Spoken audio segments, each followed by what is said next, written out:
ಎಲ್ಲರಿಗೂ ನಮಸ್ಕಾರ. ನಾನು ನಿಮ್ಮ ಪುನೀತ್ ರಾಜ್. ಹಾಗೆ ಎಲ್ಲರಿಗೂ ಅಬ್ದಿ ಅಕಾಡೆಮಿಗೆ ಸ್ವಾಗತ ಸ್ನೇಹಿತರೆ. ಇಂದು ನಾವು ಇವತ್ತಿನ ಒಂದು ಕ್ಲಾಸಸ್ಸಲ್ಲಿ ಪ್ರಚಲಿತ ಘಟನೆಗಳು ಡೇ 9 ಟಾಪಿಕನ್ನು ನೋಡ್ತಾ ಬರಬೇಕಾಗುತ್ತೆ. ನಾನು ಕಳೆದ ವಾರ ಆಲ್ರೆಡಿ ಒಂದು ಡೇ 8ವರೆಗೂ ಸಹ ನಿಮಗೆ ಕಂಪ್ಲೀಟ್ ಏನೋ ಒಂದು PC ಆಗಿರ್ಬೋದು ಮತ್ತು PSI ಆಗಿರ್ಬೋದು ಮತ್ತು KSP ಡಿಪಾರ್ಟ್ಮೆಂಟಿಂದ ಯಾವುದೇ ನೋಟಿಫಿಕೇಷನ್ ಆಗಲಿ ಅಥವಾ KPSCಯಿಂದ ಆಗಿರ್ಬೋದು ಮತ್ತು KA ಡಿಪಾರ್ಟ್ಮೆಂಟಿಂದ most important current affairs is not regular current affairs. Okay, usually ಎಲ್ಲ ಒಂದು YouTube channel regular current affairs ತುಂಬ ಜನ ಮಾಡ್ತಾ ಇರ್ತಾರೆ. ಸೊ ನೀವು ಅವ್ರಿಗೂ ಸಹ ಸಪೋರ್ಟ್ ಮಾಡಬೇಕು. ಅವರು ಪ್ರತಿದಿನ ಒಂದು ಪೇಪರ್ ಕಟಿಂಗ್ಸಿಂದ ಆಗಿರ್ಬೋದು ಅಥವಾ ಬೇರೆ ಪ್ರತಿದಿನ ಪ್ರಚಲಿತ ಇರೋದನ್ನ ಒಂದಿನ 2 ದಿನದಲ್ಲಿ ಮುಗಿಸ್ಕೊಡ್ತಾ ಇದ್ದಾರೆ. ಅದನ್ನು ಸಹ ನೀವು ಕ್ಲಾಸಸ್ಸನ್ನು ನೋಡ್ತಾ ಬರಬೇಕು, ಅವ್ರ ಕ್ಲಾಸಸ್ಸು ಸಹ ನೋಡ್ತಾ ಬರಬೇಕು. ನಾನು ನಿಮಗೆ ಮೋಸ್ಟ್ ಇಂಪಾರ್ಟೆಂಟ್, ಓಕೆನಾ, ಪ್ರತಿದಿನವೂ ಅಪ್ಡೇಟ್ ಮಾಡೋಕ್ಕಾಗಲ್ಲ. ಹಾಗಾಗಿ ಪ್ರತಿಯೊಂದು ನಮಗೆ ಎಕ್ಸಾಮ್ ದೃಷ್ಟಿಯಿಂದ ಯಾವೆಲ್ಲ ಕರೆಂಟ್ ಅಫೇರ್ಸನ್ನು ನೀವು ಕಡ್ಡಾಯವಾಗಿ ಓದಿರಬೇಕು ಮತ್ತು ತುಂಬ ಆರ್ಟ್ ಟಾಪಿಕ್ಸ್ ಅಂದರೆ ಯಾವಾಗಲೂ ಸುದ್ದಿಯಲ್ಲಿರೋದು ಮತ್ತು ಕೇಳ್ತಾನೆ ಅನ್ನೋ ಒಂದು ನನಗಿರುವಂಥ ಎಕ್ಸ್ಪೀರಿಯನ್ಸ್ ಮೇಲೆ ಈ ಟಾಪಿಕ್ ಮೇಲೆ ಪ್ರಶ್ನೆಗಳು ಆಗೇ ಆಗುತ್ತೆ. ಇದೇ ರೀತಿ ಪ್ರಶ್ನೆ ಕೇಳ್ತಾರೆ ಅಂತ ಹೇಳ್ಬಿಟ್ಟು ನಾನು ನಿಮಗೆ ಪ್ರಚಲಿತ ಘಟನೆಗಳ ಕ್ಲಾಸನ್ನು ಮಾಡ್ತಾ ಬರ್ತೀನಿ ಸ್ನೇಹಿತರೆ. ಯಾವುದೇ ಥರ ರೆಗ್ಯುಲರ್ ಕ್ಲಾಸಸ್ಸನ್ನು ಮಾಡೋದಿಲ್ಲ, ಡೇ ಬೈ ಡೇ ಮಾಡ್ಕೊಡ್ತಾ ಬರ್ತೀನಿ. ಅದರಲ್ಲಿ ಅವತ್ತಿನ ದಿನದ ಇವತ್ತು ಫಾರ್ ಎಕ್ಸಾಂಪಲ್ಲು ಇಂದು ನೀವು ಕ್ಲಾಸ್ ನೋಡ್ತಾ ಇದ್ದೀರಿ ಅಂದರೆ ಇವತ್ತು ನಮಗೇನು ಏಪ್ರಿಲ್ ಅಂತ ಬಂದಾಗ ನಿಮಗೆ ಏಪ್ರಿಲ್ 5ನೇ ತಾರೀಕಿಂದ ಕರೆಂಟ್ ಅಫೇರ್ಸ್ ಹೇಳಲ್ಲ. ಇಷ್ಟು ಈ ವರ್ಷ ಜನವರಿ 2025ರಿಂದ ಅಂಟಿಲ್ ನಿಮಗೆ ಎಕ್ಸಾಮ್ ಬರೋವರೆಗೂ ಯಾವೆಲ್ಲ ಕರೆಂಟ್ ಅಫೇರ್ಸ್ ಇಂಪಾರ್ಟೆಂಟ್ ಇದೆ ಅಂತ ಹೇಳಾಗ ಫ್ರೀ ಆದಾಗೆಲ್ಲ ನಿಮಗೆ ತುಂಬಾ ಇಂಪಾರ್ಟೆಂಟ್ ಆಗಿರುವಂಥ ಕರೆಂಟ್ ಅಫೇರ್ಸನ್ನು ಪ್ರಚಲಿತ ಘಟನೆಗಳ ಕ್ಲಾಸಲ್ಲಿ ತಿಳಿಸ್ಕೊಡ್ತಾ ಬರ್ತೀನಿ ಸ್ನೇಹಿತರೆ. ಅದಕ್ಕೆ ಸಂಬಂಧಪಟ್ಟಂತಹ GK ಅಂಶಗಳನ್ನು ಸಹ ನಾನು ನಿಮಗೆ ಇತ್ತೀಚಿನ ಒಂದು ಟ್ರೆಂಡ್ ಬೇಸ್ಡ್ MCQs ಏನು ಕೇಳ್ತಾ ಇದ್ದಾರೆ ಅದ್ರ ಬಗ್ಗೆನೇ ನಿಮಗೆ ಪ್ರಶ್ನೆಗಳನ್ನು ಹೇಳ್ತಾ ಬರ್ತೀನಿ ಸ್ನೇಹಿತರೆ. ಓಕೆ, ಯಾರಾದರೂ ನಮ್ಮ ಟೆಲಿಗ್ರಾಮ್ ಚಾನಲ್ ಇಲ್ಲ ಅಂದರೆ ಟೆಲಿಗ್ರಾಮ್ ಚಾನಲ್ಗೆ ದಯವಿಟ್ಟು ಜಾಯ್ನ್ ಆಗಿ. ಇದೇ ಒಂದು ಕೋಡ್ ಮೂಲಕ ನೀವು ಜಾಯ್ನ್ ಆಗ್ತಾ ಬರ್ಬೋದು. ಸಿಕ್ಕಿಲ್ಲ ಅಂದರೆ ಈ ನಂಬರ್ಗೆ ಮೆಸೇಜ್ ಮೂಲಕ ನೀವು ತಿಳಿಸ್ಕೊಡ್ಬೋದು ವಾಟ್ಸಪ್ಪಲ್ಲಿ. ಓಕೆ, ಹಾಗೆ ಮತ್ತು ತುಂಬ ಅಭ್ಯರ್ಥಿಗಳು ಆಪರೇಷನ್ 2 ನಕ್ಷತ್ರ ಅಂದರೆ PSI ಮತ್ತು ESI ಮತ್ತು WSI ಬ್ಯಾಚ್ ಯಾವಾಗ ಶುರು ಆಗುತ್ತೆ ಸರ್ ಅಂತ ಮೆಸೇಜ್ ಮಾಡ್ತಾ ಇದ್ದೀರಿ. ಆದಷ್ಟು ಬೇಗ ಶುರು ಮಾಡ್ತಾ ಇದ್ದೀವಿ ಸ್ನೇಹಿತರೆ. ಅದರ ಒಂದು ಕಾರ್ಯದಲ್ಲಿ ನಾವು ತೊಡಗಿದ್ದೀವಿ. ಸೊ ವಿತಿನ್ 2 ಡೇಸಲ್ಲಿ ಅದ್ರ ಬಗ್ಗೆ ಮಾಹಿತಿಯನ್ನು ನಾನು ನಿಮಗೆ ತಿಳಿಸ್ಕೊಡ್ತಾ ಬರ್ತೀನಿ. ಓಕೆ, ಇದು PSI batch complete paper 1 paper 2 ಯಾವ ರೀತಿ ನೀವು ಸ್ಟ್ರಾಟಜಿ ಮಾಡಿ ಮೊದಲನೇ ಪ್ರಯತ್ನದಲ್ಲಿ PSI ಆಗಬೇಕು ಅನ್ನೋದ್ರ ಬಗ್ಗೆ ಕಂಪ್ಲೀಟ್ ಮಾರ್ಗದರ್ಶನ ಪರ್ಸನಲ್ ಗೈಡ್ಲೈನ್ಸ್ ಬ್ಯಾಚನ್ನು ಶುರು ಮಾಡ್ತಾ ಇದ್ದೀವಿ. ಓಕೆ, ಇಂದಿನ ಮೊದಲ ಒಂದು ಕರೆಂಟ್ ಅಫೇರ್ಸ್ ಅಂದರೆ ಡೇ 9 ಕರೆಂಟ್ ಅಫೇರ್ಸ್ನ ಮೊದಲ ಪ್ರಶ್ನೆ ನೋಡ್ತಾ ಬರೋಣ.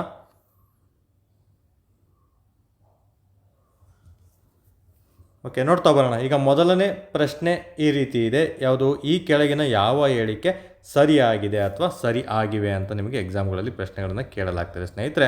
ಇಲ್ಲಿ ನಮಗೆ ಈ ಕೆಳಗಿನ ಯಾವ ಹೇಳಿಕೆ ಸರಿಯಾಗಿದೆ ಅಂತ ಅಂದಾಗ ನಮಗೆ ಎಷ್ಟು ಸ್ಟೇಟ್ಮೆಂಟ್ ಕೊಟ್ಟಿದ್ದಾರೆ ಅಂತ ಮೊದಲು ಗಮನಿಸಬೇಕು. 1 ಇದೆಯಾ ಅಥವಾ 2 ಇದೆಯಾ, 3 ಇದೆಯಾ, 4 ಇದೆಯಾ ಅಥವಾ ಕೇವಲ 2 ಕೊಟ್ಟಿದ್ದಾರಾ ಅಂತ ನೀವು ತುಂಬ ಕೇರ್ಫುಲ್ಲಾಗಿ ಗಮನಿಸಬೇಕಾಗುತ್ತೆ. 3 ಸ್ಟೇಟ್ಮೆಂಟನ್ನು ಇಲ್ಲಿ ನೀಡಲಾಗಿದೆ, ಅದು ನೀವು ಕ್ಲಾರಿಟಿ ತೊಗೋಬೇಕು. ಫಸ್ಟ್ ಒಂದು ಪೇಪರ್ ತೊಗೊಂಡಾಗ ನೀವು ಕ್ವಶನ್ ಪೇಪರ್ ನಿಮ್ಮ ಕೈಯಲ್ಲಿ ಬಂದಾಗ ಆ ಸ್ಟೇಟ್ಮೆಂಟ್ ರೂಪದಲ್ಲಿ ಕೇಳಿದರೆ ಎಷ್ಟು ಸ್ಟೇಟ್ಮೆಂಟ್ ಇದೆ ಅಂತ ಗಮನಿಸಬೇಕು. ಮೊದಲು ವಿತಿನ್ ಸೆಕೆಂಡಲ್ಲೇ ಗಮನಿಸಬೇಕು. ಓಕೆ, ಹಾಗಾಗಿ ಇಲ್ಲಿ 3 ಸ್ಟೇಟ್ಮೆಂಟ್ ಇದೆ ಅಂತ ಗೊತ್ತಾಯಿತು.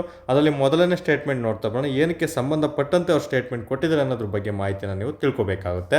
ಪ್ರತಿ ವರ್ಷ ಡಿಸೆಂಬರ್ 23ರಂದು ರಾಷ್ಟ್ರೀಯ ರೈತರ ದಿನವನ್ನು ಆಚರಿಸಲಾಗುತ್ತದೆ ಅಂತ ಒಂದು ಸ್ಟೇಟ್ಮೆಂಟ್ ಇದೆ. ಈ ರಾಷ್ಟ್ರೀಯ ರೈತರ ದಿನವನ್ನು ಗ್ಯಾನಿ ಜೈಲ್ ಸಿಂಗ್ ಅವರ ಒಂದು ಜನ್ಮದಿನದ ಒಂದು ಸ್ಮರಿಸೋದಕ್ಕೋಸ್ಕರ ಇದನ್ನು ಆಚರಣೆ ಮಾಡ್ತಾರೆ ಅಂತ ಕೊಟ್ಟಿದ್ದಾರೆ.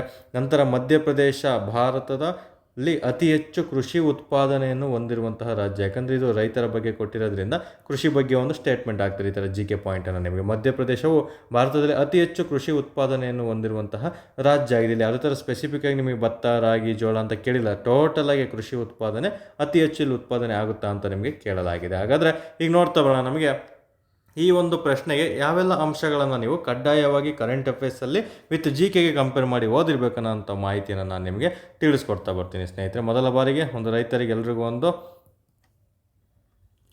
ಸಲಾಮನ್ನು ಹೇಳ್ಬಿಡೋಣ. ಯಾಕಂದರೆ ನಮ್ಮ ದೇಶದ ಬೆನ್ನೆಲುಬು ನಮ್ಮ ರೈತ ಆಗಿರ್ತಾನೆ ಸ್ನೇಹಿತರೆ. ಹಾಗಾಗಿ ನಮ್ಮ ಕಡೆಯಿಂದನೂ ಸಹ ಅವರಿಗೆ ಅಬ್ದಿ ಅಕಾಡೆಮಿಯಿಂದ ಮತ್ತು ಅಬ್ದಿ ಅಕಾಡೆಮಿ ಸ್ಟೂಡೆಂಟ್ಸ್ ಪರವಾಗಿ ಅವ್ರಿಗೊಂದು ಸಲಾಮ್ ಯಾವಾಗಲೂ ಇದ್ದೇ ಇರುತ್ತೆ. ಓಕೆ, ನಾವು ಸಹ ರೈತರೇ ಆಗಿರೋದ್ರಿಂದ ಹಾಗಾಗಿ ಅದರ ಕಷ್ಟ ಏನು ಅಂತ ನಿಮಗೂ ಸಹ ಎಷ್ಟೋ ಜನ ಕೂತ್ಕೊಂಡು ಮನೆಯಲ್ಲಿ ಕೆಲಸ ಮಾಡಿಕೊಂಡು, ಎಷ್ಟೋ ಜನ ಕೃಷಿಕರು ಸಹ ಓದ್ತಾ ಇರ್ತೀರ. ಮನೆಯಲ್ಲೇ ಕೂತ್ಕೊಂಡು ಹೊಲ ಕೆಲಸ ಮಾಡ್ಕೊಂಡು ಪಾಸಾಗಿರೋರು ನಮ್ಮ ಅಭ್ಯರ್ಥಿಗಳು ತುಂಬ ಜನ ಇದ್ದಾರೆ. ತುಂಬ ಹೆಮ್ಮೆಯ ವಿಚಾರ ಆಗಿರುತ್ತೆ. ನೀವು ಸಹ ಮುಂದಿನ ಲಿಸ್ಟಲ್ಲಿ ನಿಮ್ಮ ಹೆಸರು ಸಹ ಇರಬೇಕು. ಓಕೆ, ಹಾಗಾದರೆ ನೋಡ್ತಾ ಬರೋಣ. ಇಂದು ರೈತರ ದಿನ ಅಂತ ಬಂದಾಗ ನಮಗೆ ಎಕ್ಸಾಮ್ ದೃಷ್ಟಿಯಿಂದ ಇಲ್ಲಿ ಏನು ರೈತ ಅಂದರೆ ಏನು, ವ್ಯವಸಾಯ ಅಂತ ಈಸಿಯಾಗಿ ನೆನಪು ಬಂದ್ಬಿಡುತ್ತೆ ನಿಮಗೆ. ಏನು ಈ ವ್ಯವಸಾಯದ ಬಗ್ಗೆ ನಮಗೆ ಈ ಅಗ್ರಿಕಲ್ಚರ್ ಅಂತ ನಾವು ಇಂಗ್ಲೀಷಲ್ಲಿ ಕರಿತೀವಿ. ಈ ಅಗ್ರಿಕಲ್ಚರ್ ಎಂಬ ಪದ ಯಾವ ಭಾಷೆಯಿಂದ ಬಂದಿದೆ ಅಂತ ಪ್ರಶ್ನೆ ಕೇಳ್ತಾನೆ.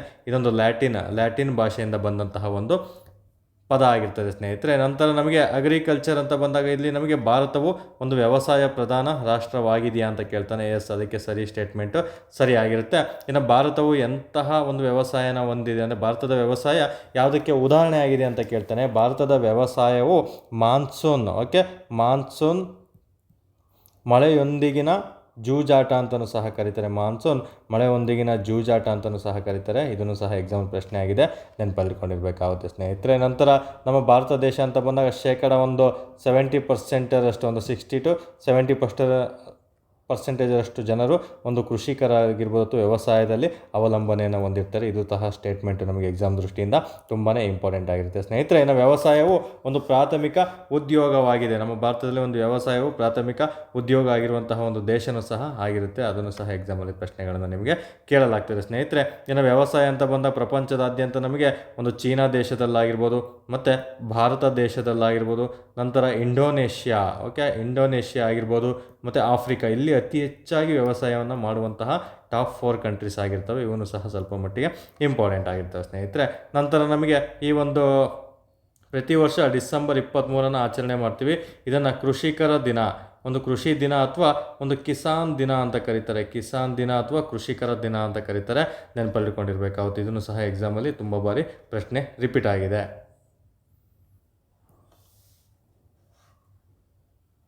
ಕಿಸಾನ್ ದಿನ ಅನ್ನೋದನ್ನ ನೆನಪಲ್ಲಿಟ್ಕೊಂಡಿರ್ಬೇಕು. ಕೃಷಿಕರ ದಿನ ಅಂತ ಕರೀತಾರೆ ಅಥವಾ ಕಿಸಾನ್ ದಿನ ಅಂತಲೂ ಕರೀತಾರೆ. ಯಾವಾಗ? ಡಿಸೆಂಬರ್ 23 ಇದೊಂದು ನಮ್ಮ ರಾಷ್ಟ್ರದ ಒಬ್ಬ ಪ್ರಧಾನಮಂತ್ರಿ ಇರ್ತಾರೆ, PM ಅಂತ. ಆ PM ಹೆಸರು ಬಂದು ನಮಗೆ ಚೌಧರಿ ಚರಣ್ ಸಿಂಗ್ ಅಂತ ಇರ್ತಾರೆ. ಇವರ ಜನ್ಮದ ದಿನದ ಸಲುವಾಗಿ ನಮ್ಮ ಭಾರತದಲ್ಲಿ ಕಿಸಾನ್ ಡೇ ಅಥವಾ ಕೃಷಿಕರ ದಿನ ಅಂತ ಕರೀತಾ ಬರ್ತಾರೆ ಸ್ನೇಹಿತರೆ. ಈ ಚೌಧರಿ ಚರಣ್ ಸಿಂಗ್ ಅವರು 1979 ಮತ್ತು 1980 ಇವರು ಪ್ರಧಾನಮಂತ್ರಿ ಆಗಿರ್ತಾರೆ. ಬಟ್ ಇವ್ರ ಬಗ್ಗೆ ಯಾವಾಗಲೂ PCPSC ಒಂದು ಪ್ರಶ್ನೆ ಕೇಳ್ತಾರೆ. ಸಂಸತ್ತಿನ ಕಲಾಪವನ್ನು ಎದುರಿಸದ ಪ್ರಧಾನಿ ಯಾರಾಗಿದ್ದಾರೆ? ಸಂಸತ್ತಿನ ಕಲಾಪ ಎದುರಿಸದ ಪ್ರಧಾನಿ ಯಾರಾಗಿದೆ? ಯಾಕಂದರೆ ಯಾವುದೇ ಥರ ಸಂಸತ್ನಲ್ಲಿ ಇವರು ಒಂದು ಅಧಿವೇಶನದಲ್ಲೂ ತೊಡಗಿರೋದಿಲ್ಲ, ಅಂದರೆ ಇವರಿಗೆ ಆ ಸಮಾವೇಶ ಸಿಗಿರಲ್ಲ. ಯಾಕಂದರೆ ಜಸ್ಟ್ ಸ್ವಲ್ಪ ದಿನ ಅಷ್ಟೇ ಇವರು ಒಂದು ಪ್ರಧಾನಮಂತ್ರಿ ಆಗಿರ್ತಾರೆ ಸ್ನೇಹಿತರೆ. ಹಾಗಾಗಿ ಸಂಸತ್ತಿನ ಕಲಾಪ ಎದುರಿಸದ ಭಾರತದ ಪ್ರಧಾನಮಂತ್ರಿ ಯಾರು ಅಂತ ಕೇಳಿದರೆ ಚೌಧರಿ ಚರಣ್ ಸಿಂಗ್ ಅವರಾಗಿರ್ತಾರೆ, ನೆನಪಲ್ಲಿಟ್ಕೋಬೇಕು. ಇದನ್ನು ಸಹ ಪ್ರಶ್ನೆ ನಿಮಗೆ ಕೇಳಲಾಗ್ತದೆ. ಎಕ್ಸಾಮಲ್ಲಿ ತುಂಬ ಬಾರಿ ರಿಪೀಟ್ ಆಗಿರುವಂತಹ ಪ್ರಶ್ನೆ ಆಗಿದೆ. ನಂತರ ನಮಗಿಲ್ಲಿ ವ್ಯವಸಾಯ ಅಂತ ಬಂದಾಗ ಇನ್ನು ಯಾವೆಲ್ಲ ಮಾಹಿತಿ ಅಂತ ತಿಳ್ಕೊಬೇಕು. ವ್ಯವಸಾಯದಲ್ಲಿ ಅತಿ ಹೆಚ್ಚು ತೊಡಗಿರುವಂತಹ ಭಾರತದ, ಹೇಗೆ ನಿಮಗೆ ಪ್ರಪಂಚದಲ್ಲಿ ಅತಿ ಹೆಚ್ಚು ವ್ಯವಸಾಯದಲ್ಲಿ ತೊಡಗಿರುವಂತಹ ಕಂಟ್ರಿಗಳನ್ನ ತಿಳ್ಕೊಂಡ್ರು, ಅದೇ ಥರ ನಮ್ಮ ಭಾರತದಲ್ಲಿ ಯಾವೆಲ್ಲ ರಾಜ್ಯಗಳು ವ್ಯವಸಾಯದಲ್ಲಿ ಅತಿ ಹೆಚ್ಚಾಗಿ ತೊಡಗಿದೆ ಅಂತ ತಿಳ್ಕೊಬೇಕಾಗುತ್ತೆ. ಒಂದು ಉತ್ತರ ಪ್ರದೇಶ ಆಗಿರ್ಬೋದು, ನಂತರ ಪಂಜಾಬ್ ಆಗಿರ್ಬೋದು, ನಂತರ ಹರಿಯಾಣ ರಾಜ್ಯ ಆಗಿರ್ಬೋದು, ಮಧ್ಯಪ್ರದೇಶ ಮತ್ತು ರಾಜಸ್ಥಾನ್, ಇವೆಲ್ಲನೂ ಟಾಪ್ 5. ಟಾಪ್ 5 ಅಂದರೆ ಅತಿ ಹೆಚ್ಚಾಗಿ ಕೃಷಿಯಲ್ಲಿ ತೊಡಗಿರುವಂತಹ ರಾಜ್ಯಗಳು, ಕೃಷಿ ಉತ್ಪಾದನೆಯಲ್ಲಿ ತೊಡಗಿರುವಂತಹ ರಾಜ್ಯಗಳಂತ ಕೇಳಿದಾಗ ನಮಗೆ ಇವಾಗಿರ್ತವೆ ಸ್ನೇಹಿತರೆ. ಉತ್ತರ ಪ್ರದೇಶ, ಪಂಜಾಬ್, ಹರಿಯಾಣ, ಮಧ್ಯಪ್ರದೇಶ, ರಾಜಸ್ಥಾನ. ಇತ್ತೀಚಿನ ಎಕ್ಸಾಮ್ಗಳಲ್ಲಿ 1, 2, 3, 4, 5, 6 ಅಂತ ಕೊಟ್ಟು ಆರ್ಡರ್ ವೈಸ್ ಬರೆಯೋದಕ್ಕೆ ಕೇಳ್ತಾರೆ. ಸೊ ಇದೇ ರೀತಿ ನೀವು ನೆನಪಿಟ್ಕೊಂಡಿರ್ಬೇಕು. ಇದನ್ನು ಸಹ ನಮಗೆ ತುಂಬಾ ಇಂಪಾರ್ಟೆಂಟ್ ಆಗಿರುವಂತಹ ಒಂದು ಪ್ರಶ್ನೆ ಆಗಿರ್ತದೆ ಸ್ನೇಹಿತರೆ. ಇನ್ನು ನಮಗೆ ಒಂದು ಏನು ಉತ್ತರ ಪ್ರದೇಶ ಅಂತ ಬಂದಾಗ ನಮಗೆ ಶುಗರ್ ಕೇನ್ ಆಗಿರ್ಬೋದು, ನಂತರ ರೈಸ್ ಭತ್ತ ಅಂತ ಕರಿತೀವಿ, ಮತ್ತು ಏನು ಗೋಧಿ ಅಂತ ಕರಿತೀವಿ, ಎಲ್ಲನೂ ಸಹ ಉತ್ತರ ಪ್ರದೇಶದಲ್ಲಿ ಬೆಳೀತಾ ಬರ್ತಾರೆ ಸ್ನೇಹಿತರೆ. ಶುಗರ್ ಕೇನ್ ಮತ್ತು ರೈಸ್ ಅತಿ ಹೆಚ್ಚಾಗಿ ನಮಗೆ ಉತ್ತರ ಪ್ರದೇಶದಲ್ಲಿ, ಮತ್ತು ಗೋಧಿ ಇವೆಲ್ಲನೂ ಸಹ ಆಲ್ಮೋಸ್ಟ್ ಎಲ್ಲ ರಾಜ್ಯದಲ್ಲೂ ಬೆಳೀತಾರೆ. ಉತ್ತರ ಪ್ರದೇಶದಲ್ಲಿ ಒಂದು ಲೆವೆಲಿ ಸ್ವಲ್ಪ ಜಾಸ್ತಿ ಭೂಮಿ ಇರೋದ್ರಿಂದ ಅಲ್ಲಿ ಜಾಸ್ತಿ ಬೆಳೀತಾರೆ, ಅಂದರೆ ಹೆಕ್ಟರ್ ವೈಸ್ ಬೆಳೀತಾರೆ ಅಂತ ಹೇಳ್ತಾರೆ. ಅದು ಇನ್ನು ಸ್ಪೆಸಿಫಿಕ್ಕಾಗಿ ರೈಸ್ಗೆ ಇಂಥ ರಾಜ್ಯನೇ ಬೆಳೆಯುತ್ತೆ, ಮತ್ತು ಒಂದು ಗೋಧಿಗೆ ಇಂಥ ರಾಜ್ಯ ಬೆಳೆಯುತ್ತೆ ಅಂತ ಹೇಳ್ಬಿಟ್ಟು ನೀವು ಜಿಯೋಗ್ರಫಿ ಟಾಪಿಕಲ್ಲಿ ಒಂದು ಭಾರತದ ವ್ಯವಸಾಯ ಕೃಷಿ ವ್ಯವಸ್ಥೆ ಅಂತ ಬಂದಾಗ ಅಲ್ಲಿ ನೀವು ಮಾಹಿತಿಯನ್ನು ತಿಳ್ಕೊಬೇಕಾಗುತ್ತೆ ಸ್ನೇಹಿತರೆ. ಅದನ್ನು ಸಹ ಇಂಪಾರ್ಟೆಂಟ್ ಆಗಿರುತ್ತೆ. ನಂತರ ನಮಗೆ ವ್ಯವಸಾಯ ಅಂತ ಬಂದಾಗ ಇನ್ನು ಯಾವೆಲ್ಲ ಮಾಹಿತಿಯನ್ನು ನೀವು ತಿಳ್ಕೊಬೇಕಾಗುತ್ತೆ. ವ್ಯವಸಾಯದಲ್ಲಿ ನಮಗೆ ಹಲವಾರು ವಿಧಗಳು ಬರ್ತವೆ. ಆ ವ್ಯವಸಾಯ ಅಂತ ಬಂದಾಗ ಒಂದು ಸ್ಥಳಾಂತರ ಬೇಸಾಯ ಅಂತ ಒಂದು ಟಾಪಿಕ್ ಬರುತ್ತೆ. ಸ್ಥಳಾಂತರ ಬೇಸಾಯ ಇದರಲ್ಲಿ ಯಾವ ಒಂದು ದೇಶದಲ್ಲಿ ಸ್ಥಳಾಂತರ ಬೇಸಾಯಕ್ಕೆ ಏನೆಂದು ಕರೀತಾರೆ. ಫಾರ್ ಎಕ್ಸಾಂಪಲ್ ನಮಗೆ ಅಸ್ಸಾಂನಲ್ಲಿ ಝೂಮ್ ಅಂತ ಕರಿತೀವಿ, ಅಸ್ಸಾಮಲ್ಲಿ ಜೂಮ್ ಅಂತ ಕರಿತಾ ಬರ್ತೀವಿ. ಇದು ತುಂಬಾ ಇಂಪಾರ್ಟೆಂಟು, ರಿಪೀಟ್ ಆಗಿದೆ. ಇನ್ನು ಕರ್ನಾಟಕದಲ್ಲಿ ಸ್ಥಳಾಂತರ ಬೇಸಾಯನ ಏನೆಂದು ಕರೀತಾರೆ ಅಂತ ಪ್ರಶ್ನೆ ಕೇಳ್ತಾನೆ. ಕುಂಬ್ರಾಯ್ ಅಥವಾ ಕುಮರಾಯ್ ಅಂತ ಕರೀತಾರೆ. ಕುಂಬ್ರಾಯ್ ಅಂತ ಕರಿತಾ ಬರ್ತಾರೆ ಸ್ನೇಹಿತರೆ. ಇದನ್ನು ಸಹ ಇಂಪಾರ್ಟೆಂಟ್ ಆಗಿದ್ರೆ ನಿಮಗೆ ಒಂದು ಹೋಮ್ವರ್ಕ್, ಯಾವ ದೇಶದಲ್ಲಿ ಈ ಫಾರ್ ಎಕ್ಸಾಂಪಲ್ ಬ್ರೆಜಿಲ್ನಲ್ಲಿ ರೇ ಅಂತ ಕರಿತಾ ಬರ್ತಾರೆ. ತದನಂತರ ನಮಗೆ ಬ್ರೆಜಿಲ್ನಲ್ಲಿ ರೋಕಾ ಅಂತ ಕರಿತಾ ಬರ್ತಾರೆ. ವಿಯೆಟ್ನಾಂನಲ್ಲಿ ರೇ ಅಂತ ಕರೀತಾರೆ. ಬ್ರೆಜಿಲಲ್ಲಿ ಒಂದು ಸ್ಥಳಾಂತರ ಬೇಸಾಯಕ್ಕೆ ರೋಕಾ ಅಂತ ಕರೀತಾರೆ. ವಿಯೆಟ್ನಾಮಲ್ಲಿ ನಮಗೆ ರೇ ಅಂತ ಕರಿತಾ ಬರ್ತಾರೆ. ಇದೇ ರೀತಿ ಬೇರೆ ದೇಶಗಳಲ್ಲಿ ಬೇರೆ ರೀತಿಯಲ್ಲಿ ಸ್ಥಳಾಂತರ ಬೇಸಾಯಕ್ಕೆ ಕರಿತಾ ಬರ್ತಾರೆ. ಅದನ್ನು ಸಹ ನೀವು ಈ ಸಂದರ್ಭದಲ್ಲಿ ರಿವಿಷನ್ ಮಾಡ್ಕೋಬೇಕು, ನೀವು ಒಂದು ಕರೆಂಟ್ ಅಫೇರ್ಸ್ನ ಓದ್ಕೋಬೇಕಾದ್ರೆ. ನಂತರ ನಮಗೆ ಇಲ್ಲಿ ರೈತ ಅಂತ ಬಂದಾಗ, ವ್ಯವಸಾಯ ಅಂತ ಬಂದಾಗ ತಿಳ್ಕೊಂಡ್ರಿ ಯಾವತ್ತು ಯಾರೋ ಒಂದು ಹೆಸರಲ್ಲಿ ನಡೆಸಲಾಗುತ್ತದೆ, ಎಲ್ಲಿ ಅತಿ ಹೆಚ್ಚಾಗಿ ಕೃಷಿ ಭೂಮಿ ಒಳಗೊಂಡಿದೆ ಅನ್ನೋ ಮಾಹಿತಿಯನ್ನು ಸಹ ನೀವು ತಿಳ್ಕೊಬೇಕಾಗುತ್ತೆ. ಎಕ್ಸಾಮ್ ದೃಷ್ಟಿಯಿಂದ ಅದು ನಮಗೆ ತುಂಬಾ ಇಂಪಾರ್ಟೆಂಟ್ ಆಗುತ್ತೆ. ಇನ್ನು ರೈತ ಅಂತ ಬಂದಾಗ, ಕೃಷಿ ಅಂತ ಬಂದಾಗ ನಮಗೆ ಆಹಾರ ಅನ್ನೋ ಪದದ ಬಗ್ಗೆ ನೀವು ಮಾಹಿತಿನ ತಿಳ್ಕೊಂಡಿರ್ಬೇಕಾಗುತ್ತೆ. ಏನು ಆಹಾರ ಅಂತ ಬಂದಾಗ ನಮಗೆ ಎಕ್ಸಾಮ್ ದೃಷ್ಟಿಯಲ್ಲಿ ನಮಗೆ ವಿಶ್ವ ಆಹಾರ ದಿನವನ್ನು ಎಂದು ಆಚರಣೆ ಮಾಡ್ತಾರೆ ಅಂತ ಪ್ರಶ್ನೆ ಕೇಳ್ತಾರೆ. ವಿಶ್ವ ಆಹಾರ ದಿನವನ್ನು ಅಕ್ಟೋಬರ್ 16ರಂದು ಆಚರಣೆ ಮಾಡ್ತಾರೆ. ಇನ್ನು ಭಾರತೀಯ ಕೃಷಿ ಸಂಶೋಧನಾ ಸಂಸ್ಥೆ, ಕೃಷಿಗೆ ಸಂಬಂಧಪಟ್ಟಿರೋದ್ರಿಂದ ICAR. Okay, ICAR full form ನೀವೇ ನೋಟ್ಸ್ ಮಾಡಿ ಇಟ್ಕೋಬೇಕು, ತುಂಬಾ ಇಂಪಾರ್ಟೆಂಟು, ರಿಪೀಟ್ ಆಗಿದೆ ಪ್ರಶ್ನೆ. ICARನ ಫುಲ್ ಫಾರ್ಮ್ ಏನಂತ ನೆನ್ಪಿಟ್ಕೋಬೇಕು ಕೃಷಿಗೆ ಸಂಬಂಧಪಟ್ಟಂತೆ. ಇದರ ಕೇಂದ್ರ ಕಚೇರಿ ದೆಹಲಿಯಲ್ಲಿದೆ ಸ್ನೇಹಿತರೆ. ಎಕ್ಸಾಂಪಲ್ ಪ್ರಶ್ನೆ ಆಗಿದೆ, ನೆನಪಲ್ಲಿರಬೇಕು. ಇನ್ನು ಕೃಷಿ ಮತ್ತು ಆಹಾರ ಸಂಶೋಧನಾ ಸಂಸ್ಥೆ ಅಂದರೆ ಕೇಂದ್ರದಲ್ಲಿ ಎಲ್ಲಿದೆ ಅಂತ ಪ್ರಶ್ನೆ ಕೇಳಿದರೆ ನವದೆಹಲಿಯಲ್ಲಿದೆ. ನಂತರ ಕೇಂದ್ರೀಯ ಆಹಾರ ಸಂಶೋಧನಾ ಸಂಸ್ಥೆ, ನೋಡಿ ಕೃಷಿಗೆ ಸಂಬಂಧಪಟ್ಟಂಥದ್ದು ದೆಹಲಿಯಲ್ಲಿದೆ, ಬಟ್ ಕೃಷಿಗೆ ಸಂಬಂಧಪಟ್ಟಂತೆ ಕೃಷಿ ಮತ್ತು ಆಹಾರ ಕೇಂದ್ರ ಕಚೇರಿ ಎಲ್ಲಿದೆ ಭಾರತದಲ್ಲಿ ಅಂತ ಕೇಳಿದರೆ ಅದು ನಮಗೆ ಮೈಸೂರು, ನಮ್ಮ ಕರ್ನಾಟಕದ ಮೈಸೂರಿನಲ್ಲಿದೆ. ನೆನಪಲ್ಲಿಟ್ಕೋಬೇಕು, ಎಕ್ಸಾಮಲ್ಲಿ ಪ್ರಶ್ನೆ ಆಗಿದೆ ಸ್ನೇಹಿತರೆ, ಮೈಸೂರಿನಲ್ಲಿದೆ. ಇದು ಸಹ ತುಂಬಾ ಇಂಪಾರ್ಟೆಂಟು. ಕೃಷಿ ಮತ್ತು ಆಹಾರದ ಒಂದು ಸಂಶೋಧನಾ ಕೇಂದ್ರ ಅಥವಾ ಕೇಂದ್ರೀಯ ಆಹಾರ ಸಂಶೋಧನಾ ಕೇಂದ್ರ ಅಂತ ಕೇಳ್ತಾನೆ. ಕೃಷಿ ಬಿಟ್ಬಿಡಿ, ಕೇಂದ್ರೀಯ ಆಹಾರ ಸಂಶೋಧನಾ ಕೇಂದ್ರ ಅಂತ ಎಲ್ಲಿದೆ ಅಂತ ಕೇಳಿದರೆ ಮೈಸೂರಿನಲ್ಲಿದೆ.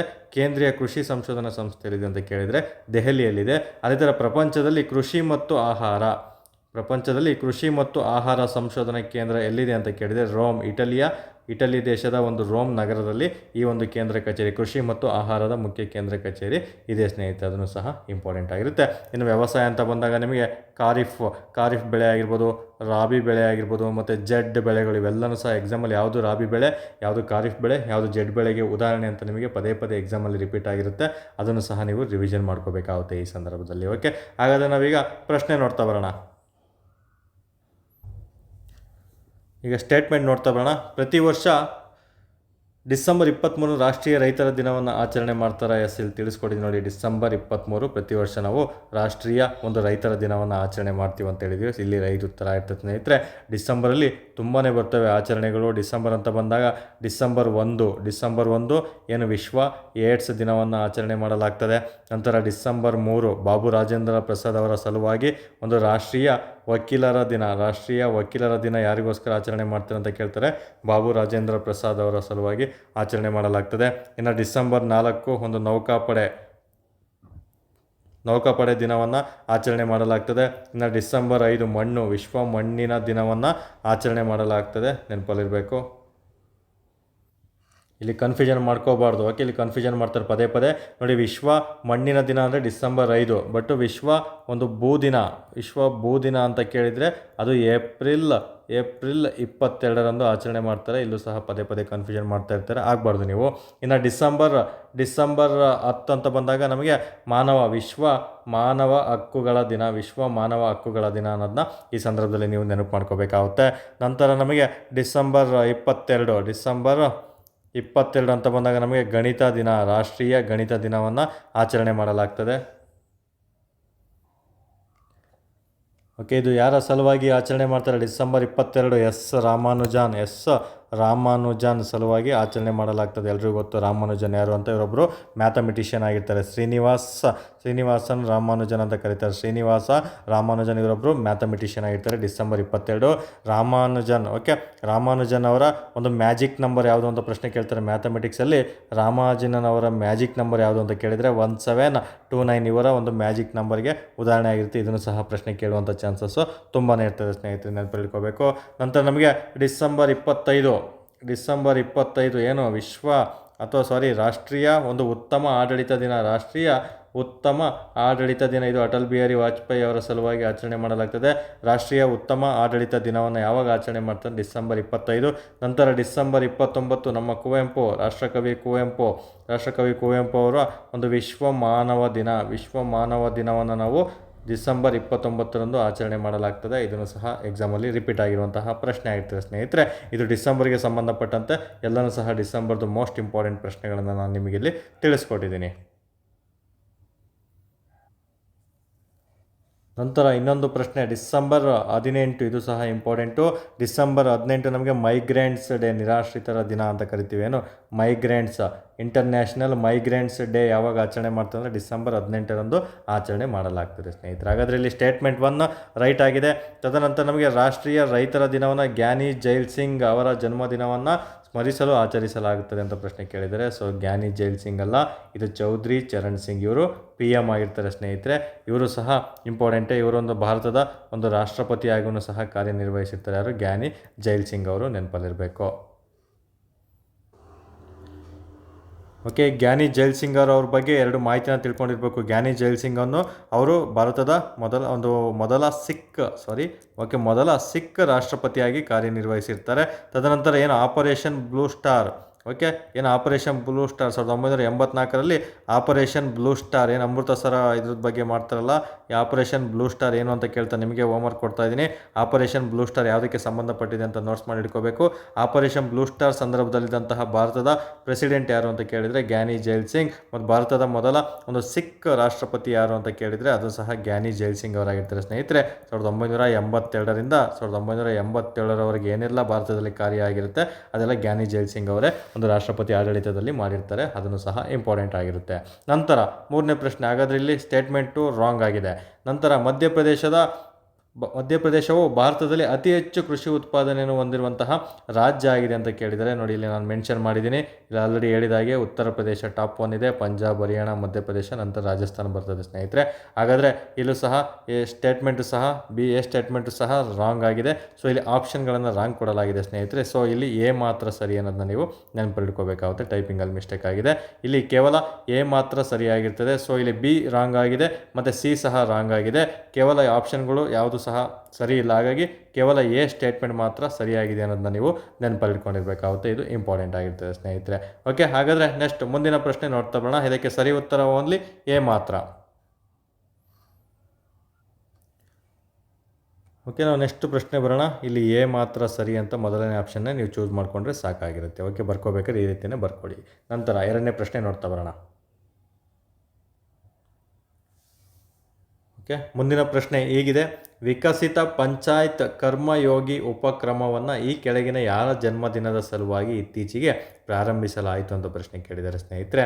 ನಮಗೆ ವಿಕಸಿತ ಪಂಚಾಯತ್ ಕರ್ಮಯೋಗಿ ಉಪಕ್ರಮ ಅಂತ ಬಂದಾಗ ತುಂಬಾ ಇಂಪಾರ್ಟೆಂಟ್ ಆಗಿರುತ್ತೆ ಈ ಟಾಪಿಕ್ಕು. ಇದರಲ್ಲಿ ನಮಗೆ ಒಂದು ಪಂಚಾಯತ್ ಸಿಸ್ಟಮ್ ಅಂತ ಏನು ಬರುತ್ತೆ ಅದ್ರ ಬಗ್ಗೆ ಮಾಹಿತಿನ ನೀವು ತಿಳ್ಕೊಂಡಿರಬೇಕಾಗುತ್ತೆ. ಇತ್ತೀಚೆಗೆ ಇದು ಕರೆಂಟ್ ಅಫೇರ್ಸಲ್ಲಿರೋದ್ರಿಂದ ತುಂಬ ಇಂಪಾರ್ಟೆಂಟ್. ಏನು ವಿಕಸಿತ ಪಂಚಾಯತ್ ಕರ್ಮಯೋಗಿ ಉಪಕ್ರಮವನ್ನು ಯಾರ ಜನ್ಮದಿನದ ಸಲುವಾಗಿ ನಾವು ಆಚರಣೆ ಮಾಡಲಾಗ್ತದೆ ಅಂತ ಪ್ರಶ್ನೆ ಕೇಳಲಾಗ್ತದೆ. ಹಾಗಾದರೆ ಇಲ್ಲಿ ನೋಡ್ತಾ ಬರೋಣ. ಪಂಚಾಯತ್ ಅಂತ ಬಂದಾಗ ನಮಗೆ ಇತ್ತೀಚೆಗೆ ಒಂದು ಏನು ವಿಕಸಿತ ಕರ್ಮಯೋಗಿ ಪ್ಲ್ಯಾನನ್ನು ಏನಕ್ಕೆ ಜಾರಿಗೆ ತಂದರು ಅನ್ನೋದ್ರ ಬಗ್ಗೆ ಮಾಹಿತಿಯನ್ನು ನೀವು ತಿಳ್ಕೊಬೇಕಾಗುತ್ತೆ ಸ್ನೇಹಿತರೆ. ಇತ್ತೀಚೆಗೆ ಕೇಂದ್ರ ಸಚಿವಾಲಯವು ನಮಗೆ ಒಬ್ಬರು ಅಟಲ್ ಬಿಹಾರಿ ವಾಜಪೇಯಿ, ಎಲ್ಲರಿಗೂ ಗೊತ್ತು ಅಟಲ್ ಬಿಹಾರಿ ವಾಜಪೇಯಿ ಅವರ ಸಲುವಾಗಿ ಈ ಒಂದು ಉಪಕ್ರಮವನ್ನು ಜಾರಿಗೆ ತರಲಾಗಿರ್ತದೆ. ಕಾರಣ, ಅವರಿಗೆ ಇತ್ತೀಚೆಗೆ 100ನೇ ವರ್ಷದ ಜನ್ಮದ ದಿನದ ನೆನಪಿಗಾಗಿ ಈ ಉಪಕ್ರಮವನ್ನು ಜಾರಿಗೆ ತರಲಾಗಿರ್ತದೆ. ಅದು ಪಂಚಾಯತ್ ಕರ್ಮಯೋಗಿ, ವಿಕಸಿತ ಪಂಚಾಯತ್ ಕರ್ಮಯೋಗಿ.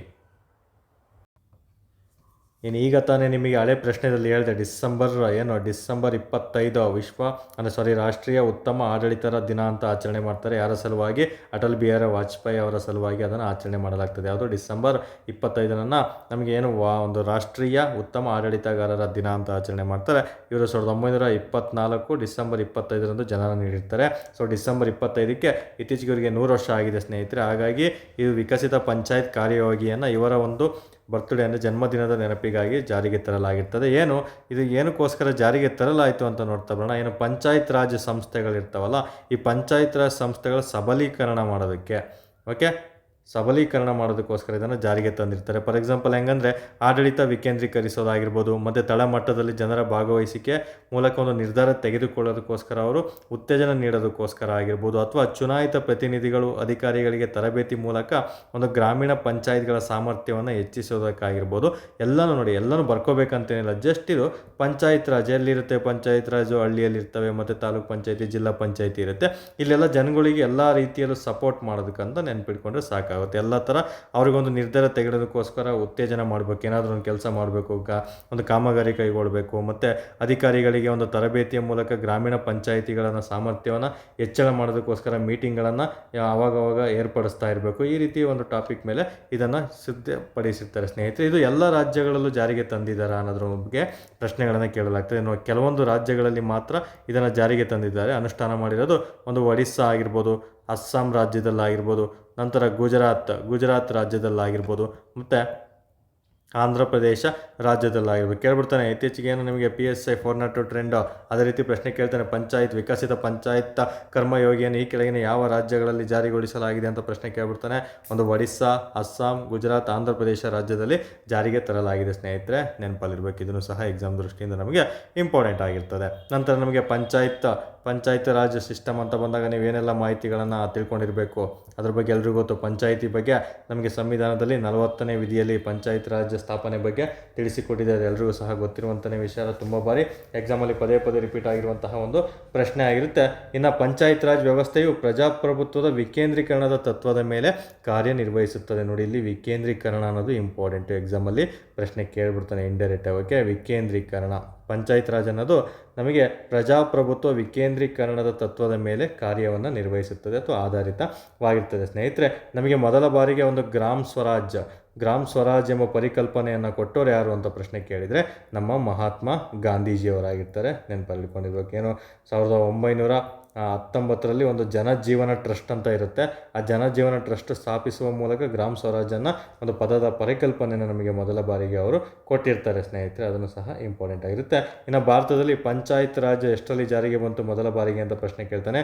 1959 ಅಕ್ಟೋಬರ್ 2ರಂದು ಒಂದು ರಾಜಸ್ಥಾನ ನಾಗೋರ್ ಎಂಬ ಸ್ಥಳ, ತುಂಬಾ ಇಂಪಾರ್ಟೆಂಟು.